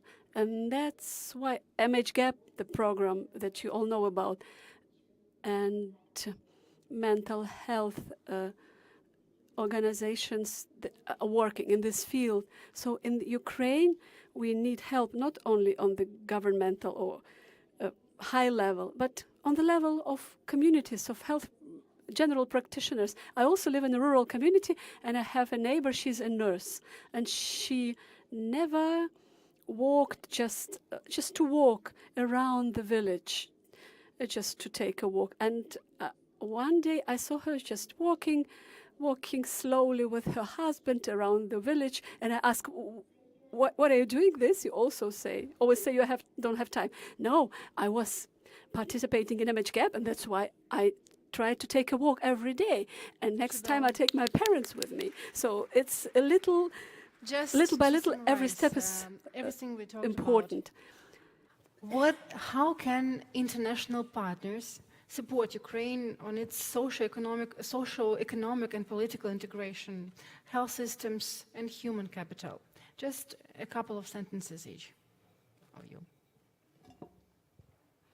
So it was said very often today, I think networks are a very good example for the beginning, but I would also like to ask for a broader strategy. What we have heard today and discussed also with the clinical partnerships, this is great for individual clinics, but I'm looking a little bit for an overall approach. So for the future, for the recovery, what exactly is needed for the whole country, which infrastructure, which facilities, how many doctors, how many nurses, to keep all that in mind and to generate the big picture. That is what I'm a little bit asking for, but I would also like to offer, for example, the help from industry and from other partners. I think we have to combine all the knowledge, also the knowledge we won over the past years, and bring all this together, and I think then we can create that big picture. Thank you. Якщо можна, я прокоментую. Дякую за це. I would like to comment on that, because here, of course, we are talking about PPP, public-private partnership, and it's difficult to talk about public-private partnership in times of war because there are economic risks for investors during the war, because investors are worrying about their money, and there are some guarantees and insurance mechanisms international that have to ensure this security for the investors, and some of them are working in Ukraine. You have this guarantees and governmental projects, but it's not easy to invest in Ukraine. I know it, but I want to appeal to everyone not to be afraid to invest, because now we need also a private investment in Ukraine, because we are starting to build back better right now. And in June, we expect dialogue and a positive outcome on it during the recovery conference, and we are appealing to German Business Association to not be afraid and to join us to invest, because it's not only what Ukraine needs, other countries also need this cooperation and possibilities. And so we are ready for investment programs. We are ready to support it with legislation, other means, not only in the sphere of healthcare. It's not about healthcare only, it's maybe investment in infrastructure, in hospitals, rebuilding them, and also diagnosing the diseases better. It's about pharmaceutical production, it's maybe about some industrial parks in this sphere. And in Ukraine there is a lot of possibility, and it's attractive for investors, and we know it, and we are ready for it. The microphone keeps coming back. Three things. The first is really that we follow the national ownership, because that's very important, that Ukraine is in lead, And I know that the Minister of Health is coming up soon. I know there is a final discussions in the Cabinet of Ministers with the health strategy 2030. And I think that should give us a little bit that stability where the country wants to go. So I think that's one. To appreciate the national ownership and have the strategy. The second, at the same time, to have courage to be agile, because what we have seen in the last 24 months is that the war starts all over again. Once the people move one way, then they come back, then the attacks on the civilian infrastructure, something new happens, then we have explosion of Kakhovka Dam, so if you look to the history of last 24 months, you could easily put it into 20, 30 years of some others and events. And we need to be agile to react into all of that and to keep. So long-term vision, short-term agility. And the third thing, what is most important, I think the international community to have the same stamina that Ukrainians have. Because when I go and travel lately from one capital to another, then it's not Ukrainians to get tired, but there are a lot of other people who are getting tired. And just think that first in the beginning of war, you thought that is a sprint. In the first year, you thought it's a marathon. Now you just figured out it's a triathlon, and a long one. So the most important is that we stay actually with Ukraine and we have that stamina to support. Thank you. Thank you very much. And actually, I'm very generous, moderator. I can give you a mic once again, but I'm just worrying that you won't catch your plane. That's why. That's why I have to close this session. But if talking seriously, that it was it. Thank you very much for this wonderful discussion and your points of view, which you shared with us. Thank you for your patience. Thank you. Thank you. But it's not bye-bye for everyone. No, there is another one very important part of our program, and I would like to invite to this stage two very special people. Professor Dr. Matthias Münzberg, Medical Director, BG Unfallklinik Frankfurt. Professor Dr. Malek Bashbush, Director, International Affairs, Charité. Please tell us what are the most important things which you've heard during these 2 days. Thank you. Yeah, thank you for the kind introduction. And all of you, you heard and you have seen the both of us a couple of times. And we are saying hello, or we have said hello a couple of times. And we summarized very often things. And I just would like to mention two things, two thoughts. So me as a psychiatrist and a neuroscientist, I would think, so what are the two emotions I have at the end of these 2 days? The one is, I'm a little tired. And the other one is optimism. Yes, so it was so inspiring to hear what you're planning, on which level you're planning things. So this was something which I found very, very encouraging, and I would wish that Germany in times of crisis would have the power and the vision the Ukrainian people had. So it is really a joy to have to be part of the journey. So this is the second thing. If I would ask my little son to feed all the words of the conference into a word cloud, he would easily do it. I couldn't do it, but you would see many things here. So you would see maybe the word of optimism, I said that, and you would see the word of vision. And so me as a psychiatrist, what is happening in challenging times with persons, with populations, maybe with countries? So I think there are three reaction patterns. Number one is, in times of adversity, you get dysfunctional. You get trauma, you get depression. So this would be reaction number one. Reaction number 2 is you're getting short-sighted. So there's stress and there are challenges, and you try on a daily basis to solve the problem. So a house is being bombed, you build it up. Things like that. And the third thing is you have adversities and you grow.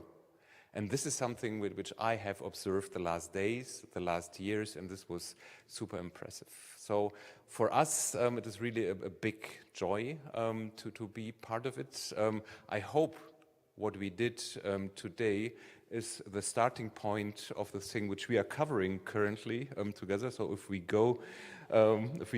take distance from each other, you see the Ukrainian Recovery Conference. So this is something which we jointly can build up. We can further develop our ideas to scale up everything which we developed the last 2 years.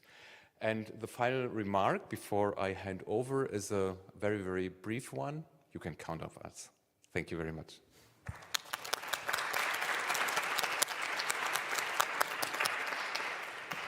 That's the reason, because you're a psychologist, because I couldn't hit the words like you, so I'm a trauma surgeon. So, really, that's the perfect words. I would like to say thank you. First of all, thank you very much for this moderation for this day today. It was really great. Thank you for really big applause. Thank you very much for all the participation here on the stage. Really, I think it was great discussions, really, I think, thoughts and the visions in the future. You already mentioned it, so thank you very much for this as well. Next applause. Thank you. Yeah. And thank you all here from Ukraine, for our friends, came the long, long way here to Berlin, and hope we see us very soon again. But thank you very much. You stay, and you do so much great things. Thank you very much.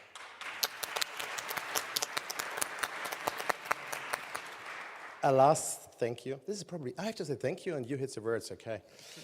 I mean, we are here, but the whole organization of this conference, this was huge. I think we started in December. We talked a lot together as well. So it was really German, Ukraine, and a lot of ministries. So thank you very much to you from Ukraine as well here from Germany, Florian, Maurice Resi. Thank you very much. And our team, Solveig and Sebastian, thank you very much. You supported us, and actually this is your conference. You organized it. Thank you very much.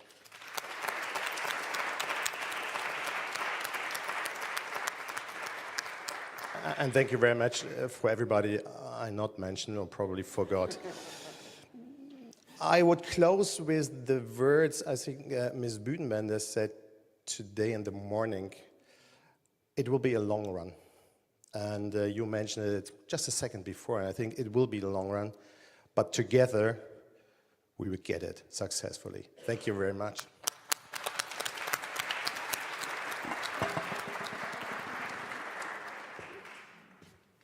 And some less romantic information from my side. Please don't forget to give up your headsets here in the corner. And thank you very much for being so attentive. And one thank you, which you forgot, but I would like to add it. Great, huge thank you to these people who are sitting in translation for all of us.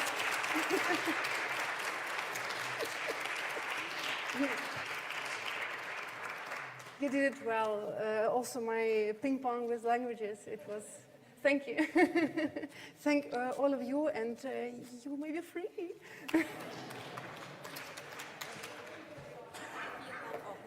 Danke. Machen Sie sowas häufiger, oder? Also wenn wir mal eine Moderation bräuchten, als wir mal. Sehr gerne. Ja, sehr gerne. Also vielen Dank, hat mir sehr viel Spaß.